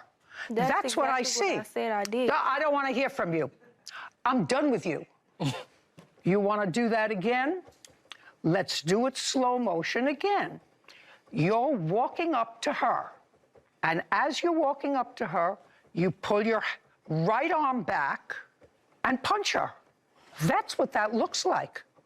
I never said I didn't do that. I told you Okay. exactly. I didn't see any. Girl, did you talk to me? Did you really want to fight me? I want to fight you. Hand in your face. I didn't see any of that, Justice.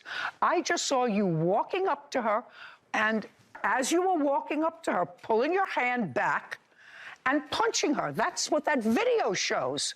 Do you want to see it again? I've seen it multiple times. Well, you can imagine whatever you want. It's not fantasy land. That's what that shows. Not all this palaver before that you've sold him on. She didn't sell me. Kevin, put him out. This way, sir. Put him out. You can come right with me. Put him out. You can 'Cause I'm take not her if you standing here want. without You my can child. take her if you want. Okay, let's roll. Because my child ain't standing here without me. Very good. Judgment for the plaintiff in the amount of $10,000. We're done. Thank you. This court is adjourned.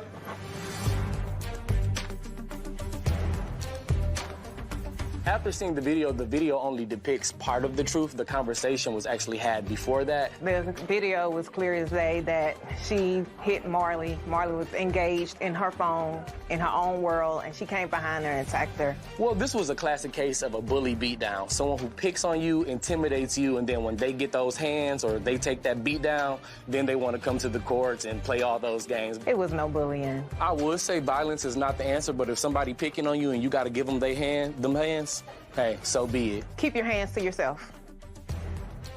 You know, I sat in the family court long enough to know that with that kind of guardian, even if she was redeemable at her young age, it's going to be a long haul. Because the only thing that he found offensive was what he said the officer was behaving improperly. I don't remember what he said, punched her. Yeah. There was nothing in that video that suggested that the two officers was trying to do anything but pull these two girls apart, and they wouldn't let go. Putting themselves in harm's way, and now a mob of students who are recording, who are hyped up, all because of your child's actions. So maybe you focus on that instead of the actions of others who are doing nothing more than try to discipline your child because they didn't know how to act. Right. And there was no question when you watched that in slow motion that she came up to her and sucker punched her from behind. Well, that has to stop. It's crazy. She really got hurt. And the person who was supposed to give this young lady sound advice is blabbering in her ear that she was a victim. She was a victim because she's just in the school and she was being bullied. Well, that's not what the video showed. That wasn't the facts. And fortunately, with everybody walking around with a camera, you can actually record events. Yeah, but sadly, that doesn't help the victim mentality that's being shoved down her throat by her own guardian. Well, that's true. Yeah. But fortunately, it helps our job. It helps our job but to have it on video. On video. He's suing his former clients, Mary and Michael Rhodes, for unpaid demolition work. Court come to order. All rise. Have a seat, please. Hello, Judge. Case 2115, Attar versus Rose. Thank you. You're welcome. Mr. Attar, you were hired to do some, according to you, demolition work and other work at a property owned by Mr. and Mrs. Rhodes. You gave them an estimate for that work. I think the estimate was $11,500. Is that correct? Correct. And it was outlined what work you were supposed to do.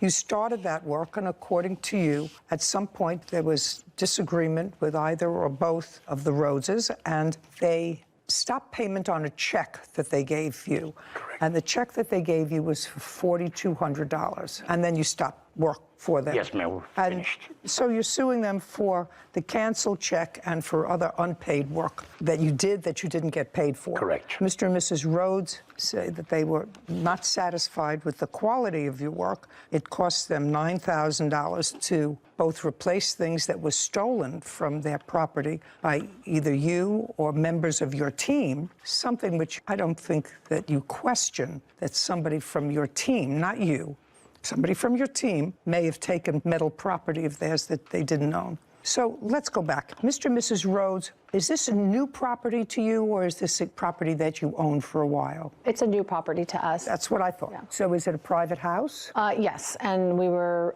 remodeling it. Okay, when did you purchase it? We purchased in January of 2021.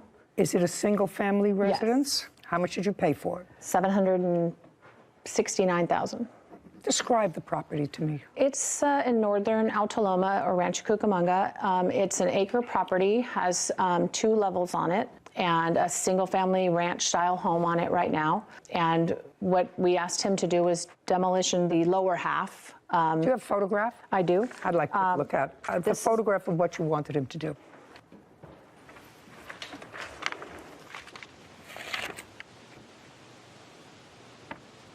That's what the lower half looked like before.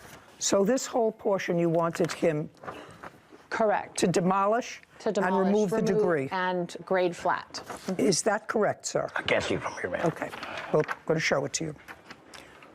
To demolish it, flatten it, fill it in. Remove all the debris. Yes. Okay. And did you have a written contract? We did not. Well, that's always a mistake. Always. How did you find him? I believe I got his business card.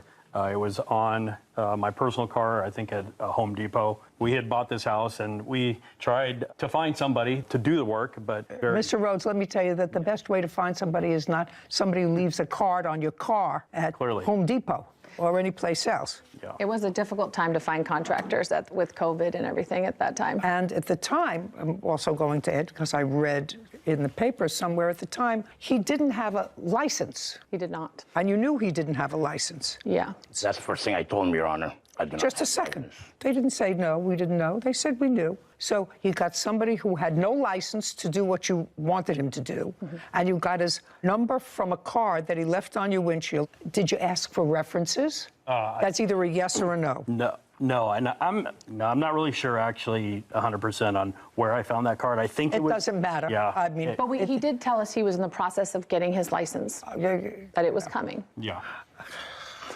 I know. What does that mean? It doesn't mean anything. You're two intelligent people. Okay. So you hired an unlicensed contractor to do work on your house and agreed to pay him $11,500. Now, Mr. Rattar, the $11,000 included labor and materials. Is that correct? There was no material. It was labor and bins. Well, that's material. Labor and bins to remove all the equipment that you needed Yes, ma'am. to complete the job. Yes, ma'am. I Is got that pictures correct? of before, too, of what I was supposed to do, and I took a picture. Well, no, I have that. You have the wrong picture, ma'am, Your Honor. Okay, I'd like to see the picture that he has. I was supposed to do from the post all the way to the other post, remove everything, and the pool and the deck. Mr. Rattar, the $11,500 was an all-inclusive figure. Yes, Your Honor. One of the things that became an issue is a bobcat. Correct. From what I'm piecing together, you hired somebody in a bobcat to do a bobcat. That's a big piece of equipment that knocks down something. I rented a bobcat. And somebody who operated it. My worker. You didn't know how to operate the bobcat. I know how to operate bobcat, but I was controlling the demolition site, ma'am. I was like many things Just a was going at the second. same time. I had to control everything. Mr. Rattar, something happened with the bobcat, the original one that you got. What happened with it? It broke down on us. No, it didn't break down on them. It broke down on you. On us. It broke down on you. Yes. So what did you do? I took it back, and next day supposed to deliver me another one, but they sent me a drunk driver and another broken down bobcat. I returned it.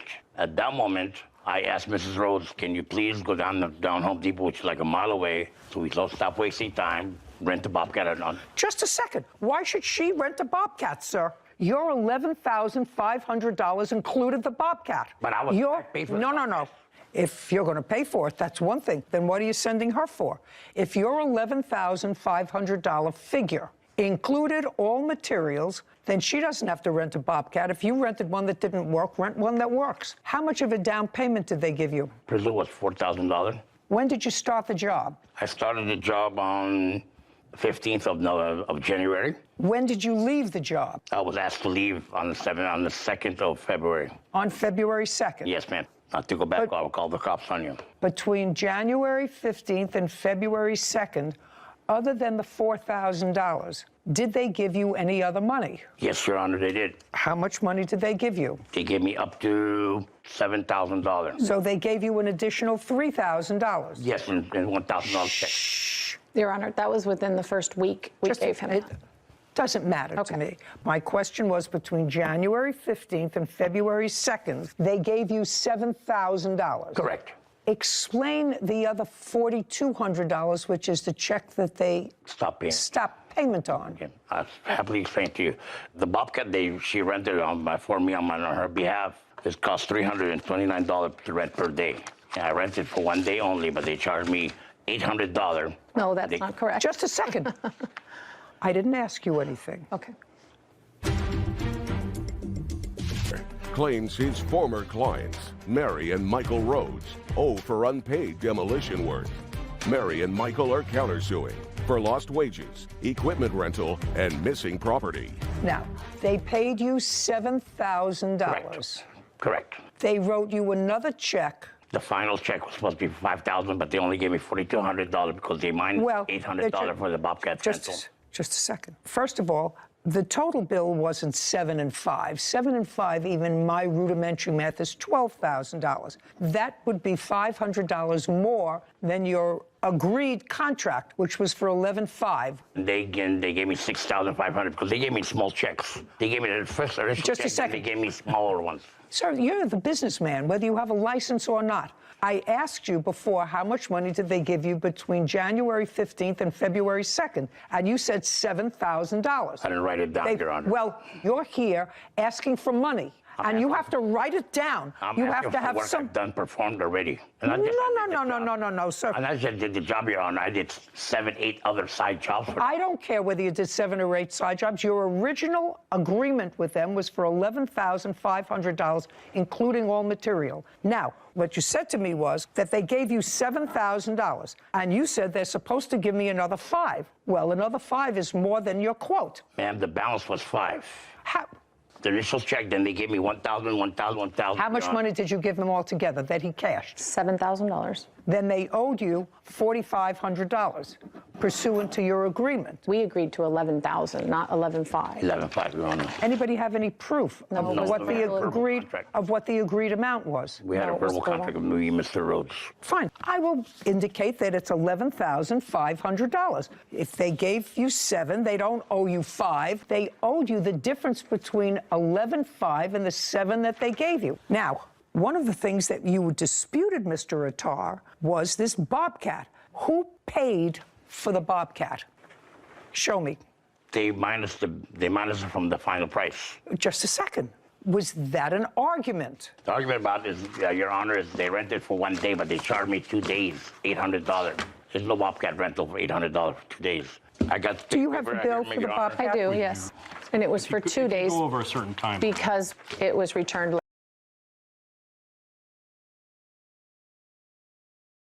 late. So they charged a second day. But in his text messages, he did request it for 2 days. Is that the total price? Yes, and I did not subtract it from his payment. Total contract was $652.74? Yes. Do you have a photograph of what the property looked like when you left? Yes, ma'am. The last picture I took before I was kicked out of the property. You're talking, I'm not listening to you. Just show me a picture. Yes, ma'am.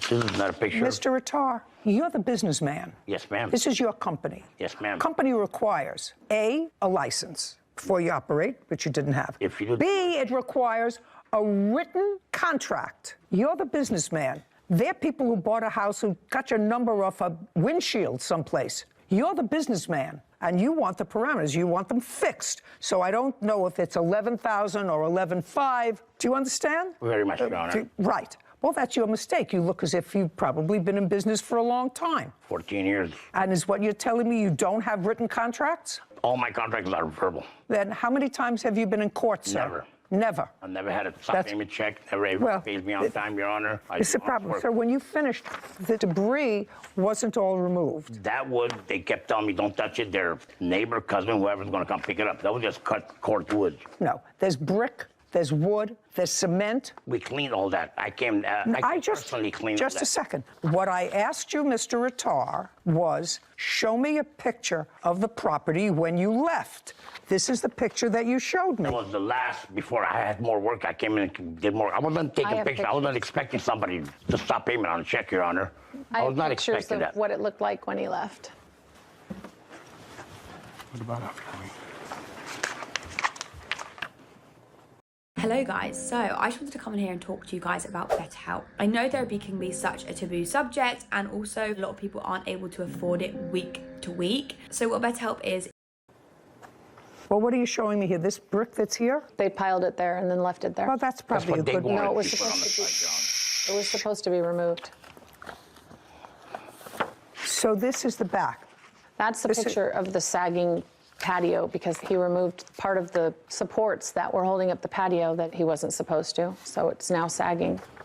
Now, this is the picture that you gave me when you told me this is what you wanted, leveled, cleared, and made flat. Right. Now, I want to see your picture of what this looked like when he left. You have it. It's in some of those photos. That's leveled.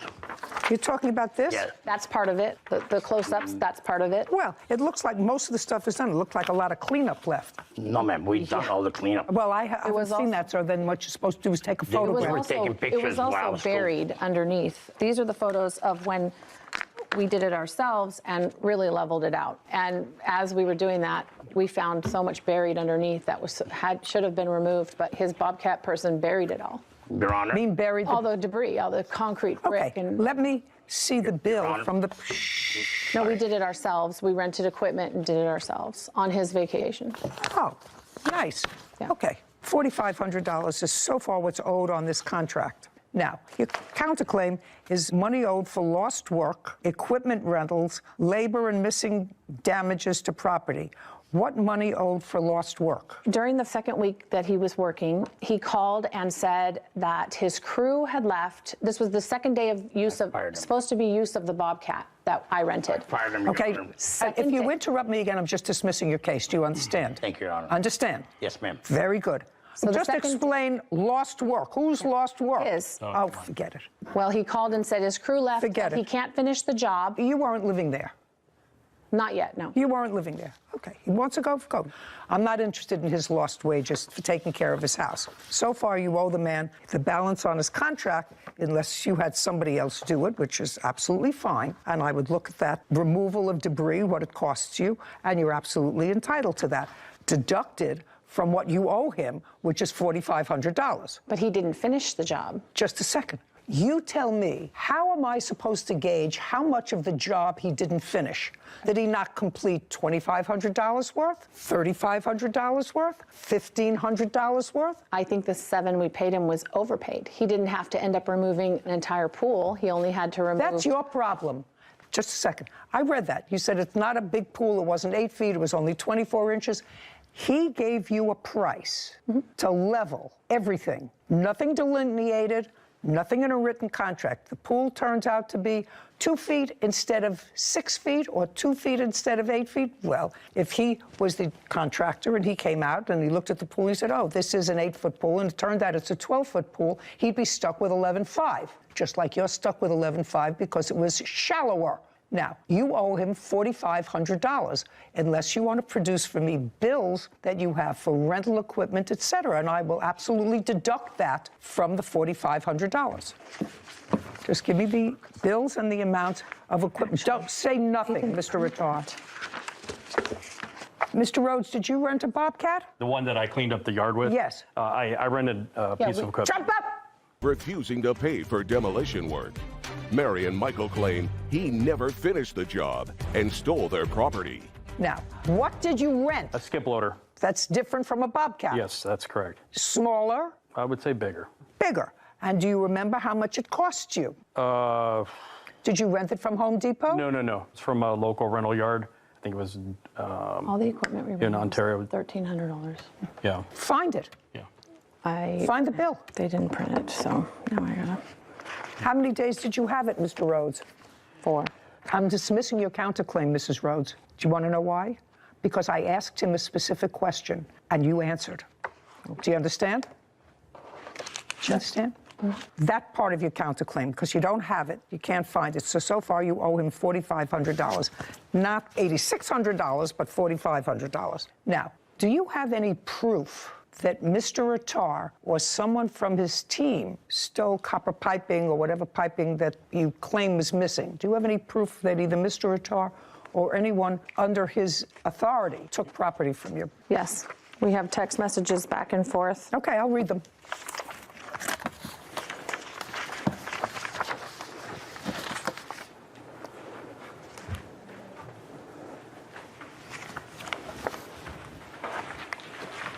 Do not pay somebody to build you a Shopify store, because I'm going to do it free with 20 handpicked products by myself and my expert team and professionally.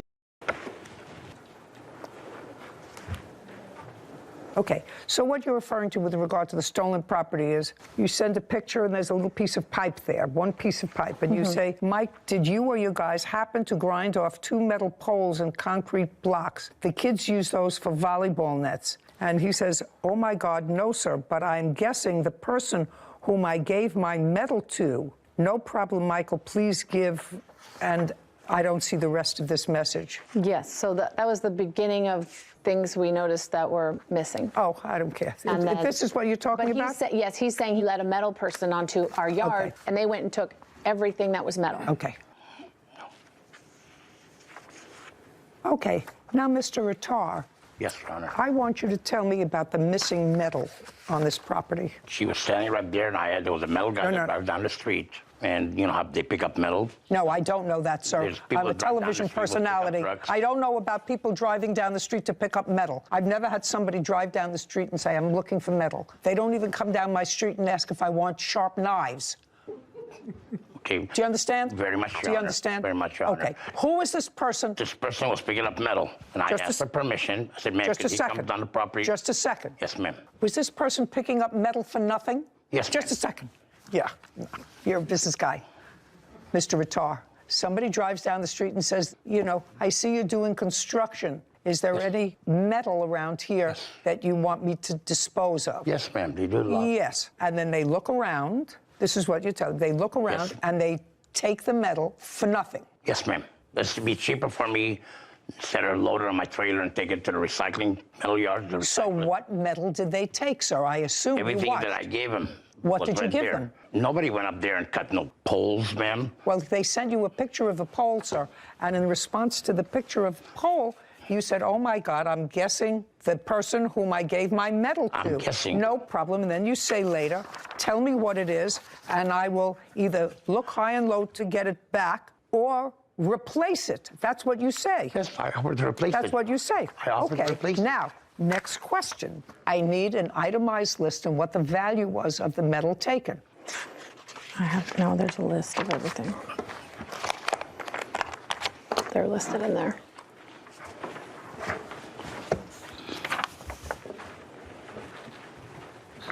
What is this? Those are all the damages, but the metal is listed in there separately of the items that are missing. No, it isn't. This is a whole bunch of other things that you prepared for this case. It's in there underneath. There's the horse feeder. Part of the corral was cut off. This is something that you wrote yourself. Yes, you said an itemized list.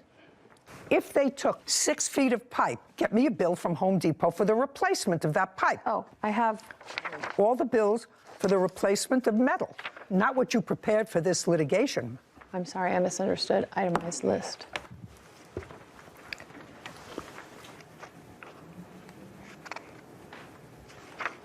Did you take down a horse corral? No, Your Honor, I did not take no horse corral. I have nothing Horse to do. corral, is that metal or is it? It's made out of galvanized metal, yeah. They cut pieces off of that were sticking up to take to recycle, I guess. Just a second. Was there a four-sided horse corral? Yes. That looked like this? Yes. That they took down? They cut pieces that were sticking up above the horse corral, attached to the horse corral. You're being petty.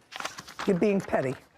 $306, Ram's price, galvanized wall-mounted horse feeder.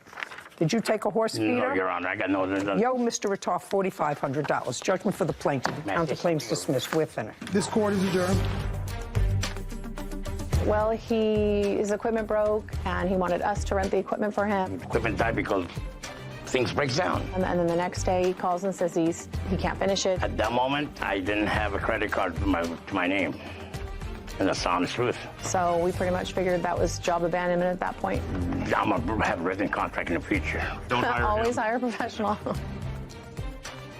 I could not believe that your first question to him when he said that he'd been working as a contractor for 14 years was, and you've been working all 14 of those years unlicensed? Oh, yeah. I was waiting for the question. I was waiting at the edge of my seat, and it never came. Different minds. Yeah.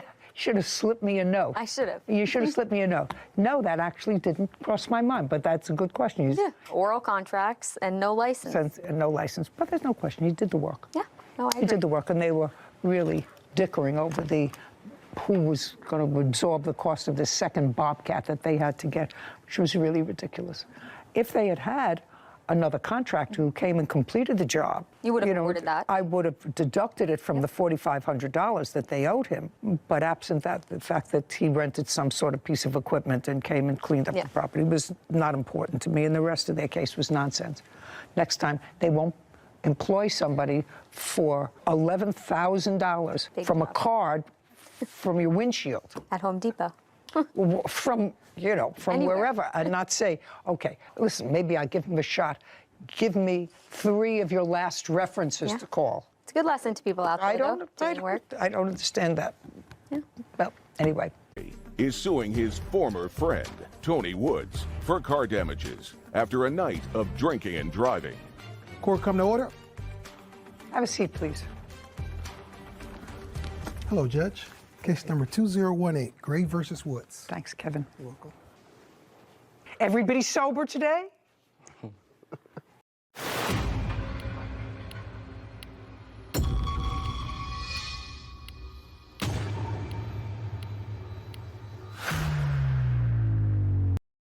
Yes? Yes, ma'am. Yes? Yeah. You? Yes, I'm sober. Yes? Oh, yeah. Most definitely. Everybody. Okay, good. You two gentlemen know each other. You went out for an evening. I assume there was some drinking, and your car got totaled. Yes, ma'am. It is your claim that the defendant was driving your car when it got totaled. Yes. The defendant says he was drinking a little bit, but he says that you don't remember because you were so blotto that you were driving. Right? Yes. So that's what the case is about. Simple. 2 drunks, nobody knows who was driving the car when it got totaled. Let's see if we can decipher it. If we can't, I may not care. Because you're not supposed to be in a car when you're drunk. Otherwise, you can kill a lot of people, as we all know. Right? Yes, ma'am. Want to drive drunk and kill yourself, that's one thing. Right? You take a lot of other people down, and sometimes you make it out. So you have to be understanding to the fact that the judicial system really doesn't give a rat's behind if the 2 of you were drunk and in a car, and neither one of you was together enough to know who was driving the car. Yeah. When did this incident happen? It was November 27th, 2021. How long have you known Mr. Woods, Mr. Gray? I've known Mr. Woods about 20 years, I would say. So you've known him since you were kids? Yeah, since high school. And you have gone out frequently? Yes. Does he come to your house? Yes. You go to his house? Occasionally, yes. Occasionally. And where were you going on the 27th of November? We were going downtown Ann Arbor to attend some festivities from the Michigan versus Ohio State football game. To a football event. Yeah. How did Mr. Woods get downtown? Well, Your Honor, I got dropped off. By whom? My friend. Friend's name? Lauren. And where did she drop you off? She dropped me off in front of the Starbucks downtown where they were waiting because they were drunk. I didn't drink. Just a second. Lauren dropped you off at Starbucks. Where were you supposed to go from Starbucks? We were supposed to go to a club and hang out after the game. So you first went to the game? No, they went downtown right after the game, and I came to meet up to hang out. So it was all after the game? Yes. What time did Lauren drop Mr. Woods off at Starbucks? I would say it was around like 3, 4 o'clock. In the afternoon? I believe so. What time did Lauren drop you off? It had to be about 5:30, 6 o'clock. And when you say it had to be 5:30 or 6 o'clock, how do you know that? Because the game was over. I don't know. I don't watch football, so I don't know when it starts and when it finished. Do you remember what time the game finished? No, I don't remember exactly. Okay, so let's say Lauren dropped you off at 5:30. How did you set the time for Mr. Woods to meet you so that he could join your party? The game is over different times. Did you text him? Did he call you? So on the way, we had left from my barbershop, me and my witness here, Mo Chop. So you weren't at the game, you were in a barbershop? Yeah, we were at the barbershop at first. We watched the game. Oh, you watched, so you didn't go to the game? We didn't attend the actual game, no. Okay. We watched the game at the How many people, you, Mohammed, and who else watched the game at the barbershop? I mean, the barbershop was full of, we were still working at the time. We had left work after the game was over to go downtown to... Were you watching the game or were you working? I was doing both. I would have hated to be your last haircut. No, actually, it wasn't a lot of people there because that was the biggest game of Michigan's season, the last game, Ohio State. It's a big rivalry, so nobody was at our barbershop. So really. it was just party? It was... It was just party. You know, I'm old, Yeah. so, you know, it was just party. You said, Mohammed? It was a party. It was just party. Okay, so you left the barbershop, but how did you find out to meet them at the Starbucks? We had been communicating through text. So you knew what time they were leaving the barbershop, and then you got dropped off. Now, what were you doing with Lauren? I was waiting to get to them. Where were you before? I was at home. I watched the game at home. With Lauren? No, with myself. Well, how'd you get Lauren to take you to Starbucks? Oh, I just asked her and gave her some gas money. Okay, so now you're at Starbucks, you meet up, and who's driving? I was driving. Okay, and that would have been a mistake. Excuse me? That would have been a mistake. I wouldn't get behind the wheel of a car, sir, if I was at a party all afternoon watching a big football game. Ma'am, I wasn't at a party. I was at my barbershop. I know you were at your barbershop. Yeah. Look at Mohammed. I know you were at your barbershop, sir. There had been any drinking going on at that time. There was no drinking in the barbershop, Mohammed? There was people participating. Some people weren't. Some people were. I wasn't. I wasn't participating. All righty. Okay. So now you go from this party in the barbershop all afternoon from this very big game, and you pick him up, and where were you going? At that point, we decided to go to a bar. Where was the bar? I'm not familiar with downtown Ann Arbor area, but like it was a bar that was suggested by... Stand up next to him. He's not familiar with a whole lot of things. You suggested a particular bar, Mohammed? Yeah, How far is that from the Starbucks where he was dropped off? about a couple blocks over. Okay, and you were in the car? I was in the car. Were you sitting in the front or the back when you picked up Mr. Woods? I was sitting in the passenger seat at this point. So Mr. Woods got in the back? Yes, he did. And you were going a couple of blocks to the bar? Yeah. Step by step, what happened next? So traffic is jam-packed down there, so we really just inching to the bar. We get to the bar, we go inside, we have a couple drinks. Okay, so now it maybe 6 o'clock, Yeah. 6:30? Yeah, dark outside. And you have a couple of drinks at the bar? Couple drinks, yeah. What were you drinking? I was drinking water. That's not a drink that they like to serve at a bar. I was a designated driver, so. Well, after we left the bar. Okay, so you were the designated driver, Yeah. and Mr. Gray was drinking. Yes. What was he drinking? I don't remember what his drink is. You remember what you were drinking? Yes, ma'am. What? I had one beer. Okay.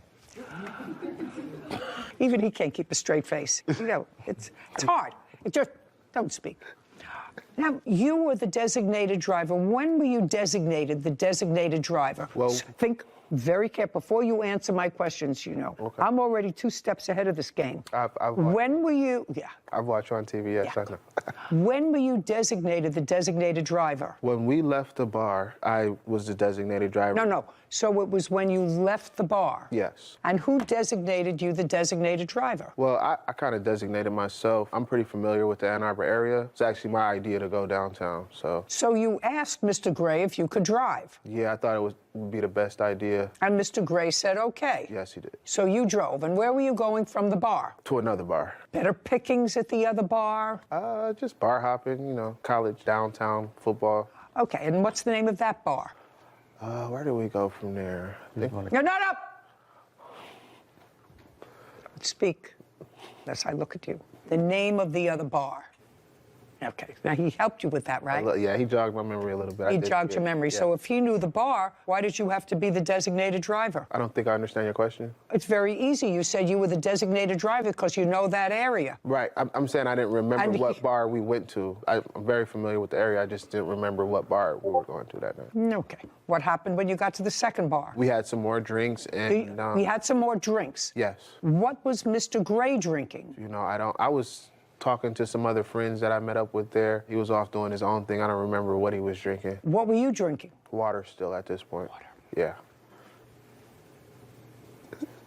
I like to stay hydrated. Pluralsight Skills hands-on labs offer a secure, real-world environment to practice business-critical tech skills. Claims his former friend, Tony Woods, drove drunk and crashed his car. Tony says Daniel was the one driving drunk and wrecked his own car. Okay, so now you had a couple of drinks. You had another glass of water. Yes. Mr. Gray and Mr. Woods both were drinking alcohol. And what happened next? We left there. We went to get something to eat.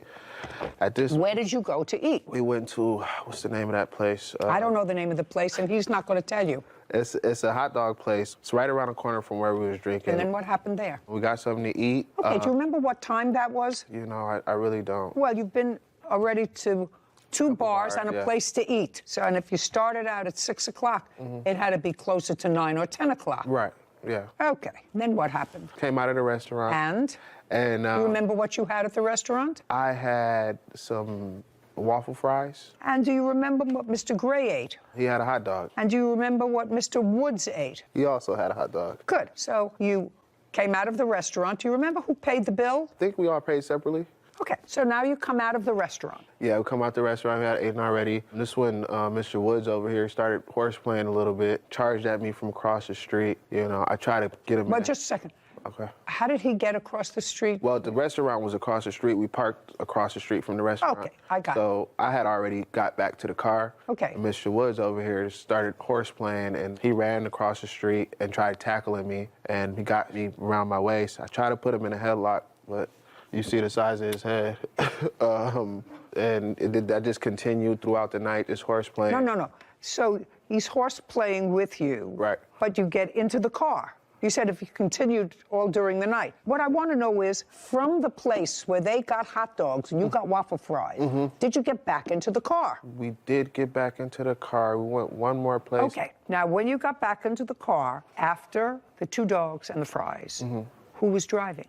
At that point, I think I was still driving. Not think. I don't want to think. I believe I was driving. I dropped myself off to my next destination because I separated from them two. You went to one other place? Yeah. With them? With the 3 of them, yes. And when you got to the other place, you went in or you did not go in? I went inside, yeah.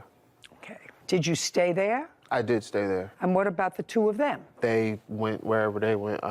Back to the barbershop, I believe. And you were the designated driver. Up into the So you were drinking the water. Yes. And they were both drinking alcohol. Yes. Yes. Yes. What do you mean, yeah? You go to at least 2 bars, maybe 3. You have a whole afternoon of drinking at a barbershop. Not you, you were drinking water. Water, yeah. I don't know what. Then you get dropped off. You was the designated driver. Now, they're nowhere near home. So you knew one of them was going to be driving. Right. And as far as your testimony is concerned, you were left in the last place that you visited, they went out to go someplace else or go back to the barbershop? Right. Did you see them again that evening? Is not an answer. I mean, we're coming to court today. You know, it's not a photo shoot. You came here for testimony. I don't believe I seen them that night again. No, I'm just talking about that night. That's what we're talking about, that night. This is the night of the accident, the 27th of November, 2021. I didn't see them again. You're in a club. You don't know what happened. Now, when they dropped you off, did you go outside with them or did you just stay in the club? I stayed inside. So you don't know anything else? What happened after that? Now you can sit. Thank you.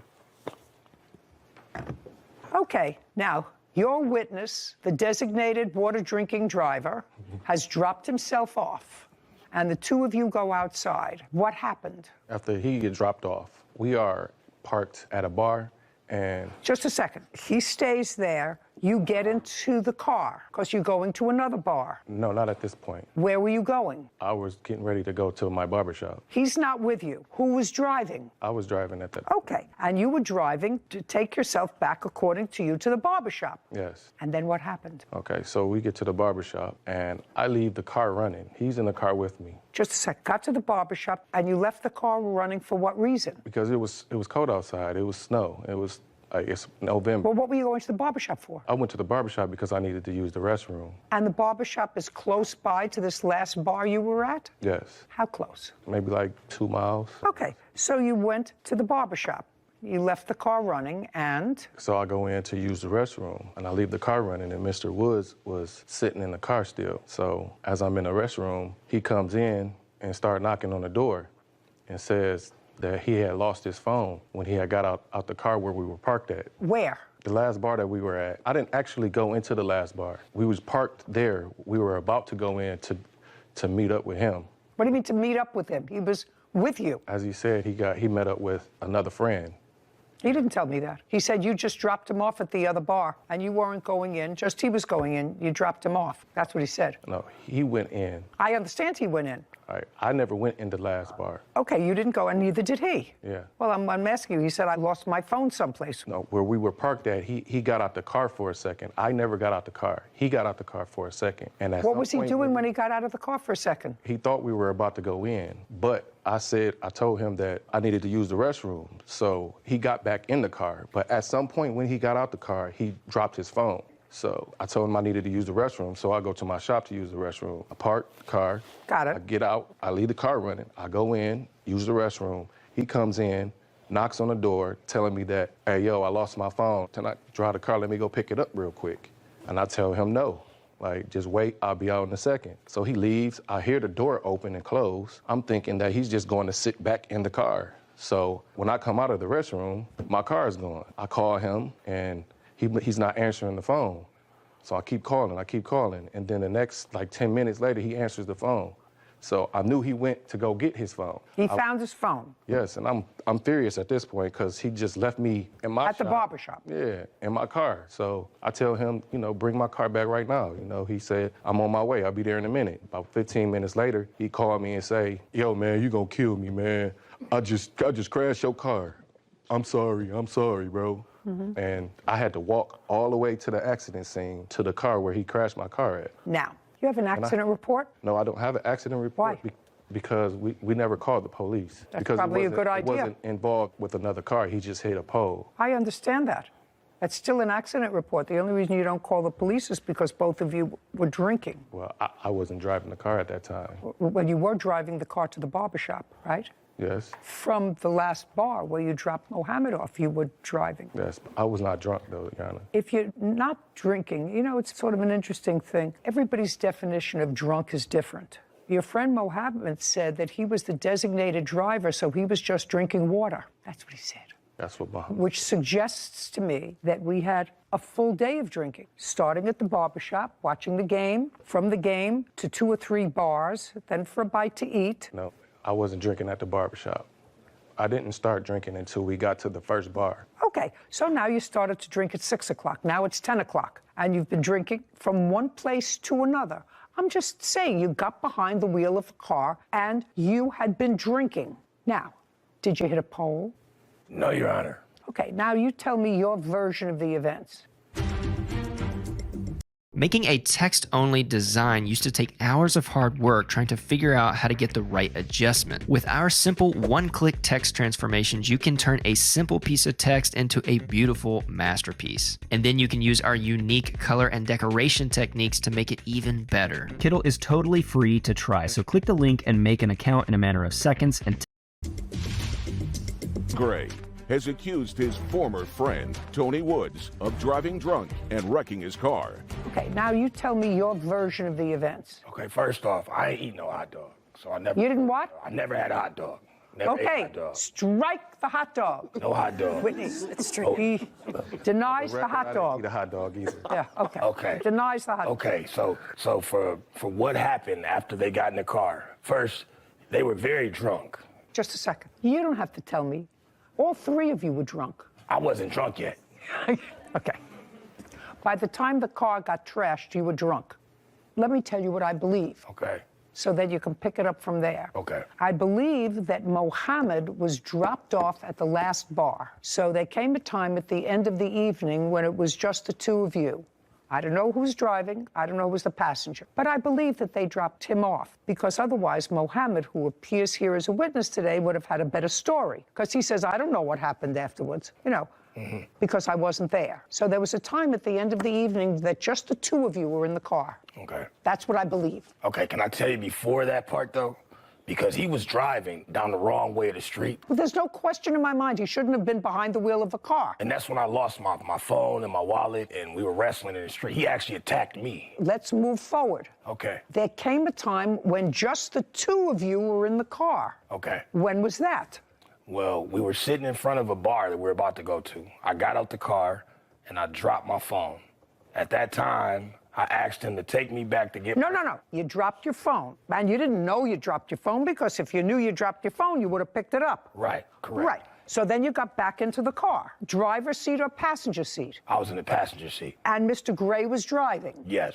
And Mr. Mohammed was at the bar? Yes, he was with a friend. He had gone to the bar, so it was the two of you. You're in the passenger seat, he's driving, and he's drunk. Yes. And you went back to the barber shop for him to use the restroom.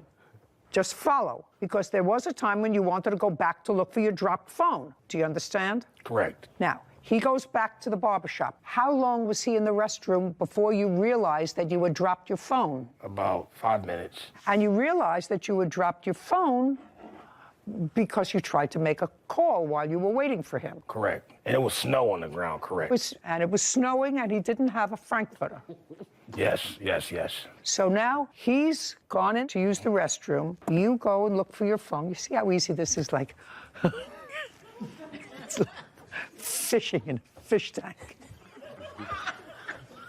Here's a way to get a professional business number on your webpage that's connected to your mobile without a landline phone. First, get a business landline.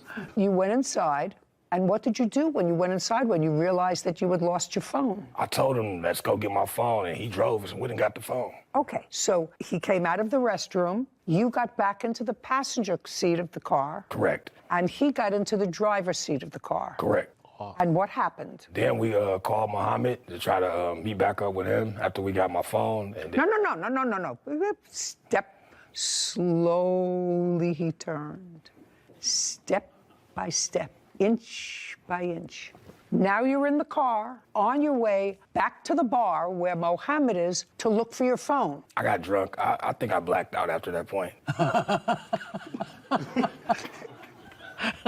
Not according to your answer. According to your answer, you knew exactly what happened, sir. What do you mean you blacked out? You signed a sworn statement. I know we got the phone. I got the phone back. Well, I know you got the phone, so you had to have driven back there successfully to get the phone. Yes. And is it at that point that you get back into the car and you blacked out? No, it was just I got really drunk after getting my phone. Like, after that, I just... You don't remember what happened? I remember getting my phone and being drunk. Like, I got my phone. Okie dokie, there we go.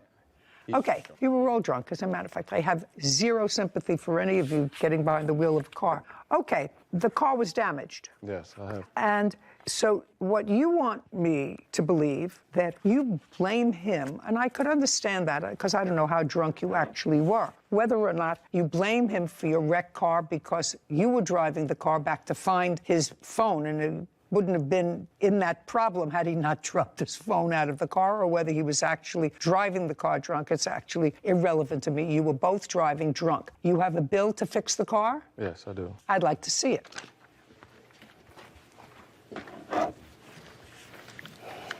And I have pictures of the accident. Okay, so, yeah, so the bill was $5,500. And you had insurance? Yes. And the insurance paid for how much? I had no fault insurance. So you didn't have, I didn't have collision. okay, you didn't have collision, so you had to pay $5,500, which you paid. Yeah. Divide that by 2. $27.50. That's what I thought.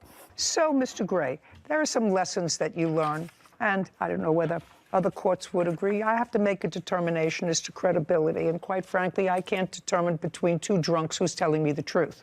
Because on the 27th of November, both of you were in no condition to drive a car. And I can't tell who actually drove the car at the time that it was wrecked. But I do know that you drove the car from a club to your barbershop, and that neither one of you stayed at the scene, called the police, because both of you were inebriated and knew that either one or both of you were going to get busted for a DUI because you both drove the car that evening. What? Ma'am, I was not drunk at the time that this happened. I did go to the bars, but I wasn't in the bars drinking. That I had one beer. $27.50, we're done.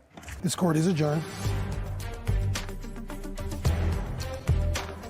I feel like he kind of got the story wrong because I wasn't drunk, but I think that was very fair. I feel like, you know, the judge was very reasonable. I had one beer that day, but I mean, there's a limit to like being drunk in the state of Michigan. It was just one of those drunk things, you know, but we got it taken care of. I wanted to make him look like my vehicle. It was very snowy outside, and, you know, something happened, and I don't remember. I didn't do anything. I just called a tow truck and tried to get the situation solved. And I'm very happy to get this case behind me. Satisfied I got something out of the deal. I don't know. Hopefully we could get back to being friends. You know, he's a good guy. I'm surprised you gave them anything. You know, unclean hands don't deserve money from this court, as we've seen time and again. So I'm surprised, really, that you gave him even half of what he was asking, because you couldn't tell which one of them was credible, if either of them were credible. And so what are you supposed to do? I mean, I guess splitting it down the middle was, I understand why you made your judgment, but I would have taught him a lesson, given him nothing.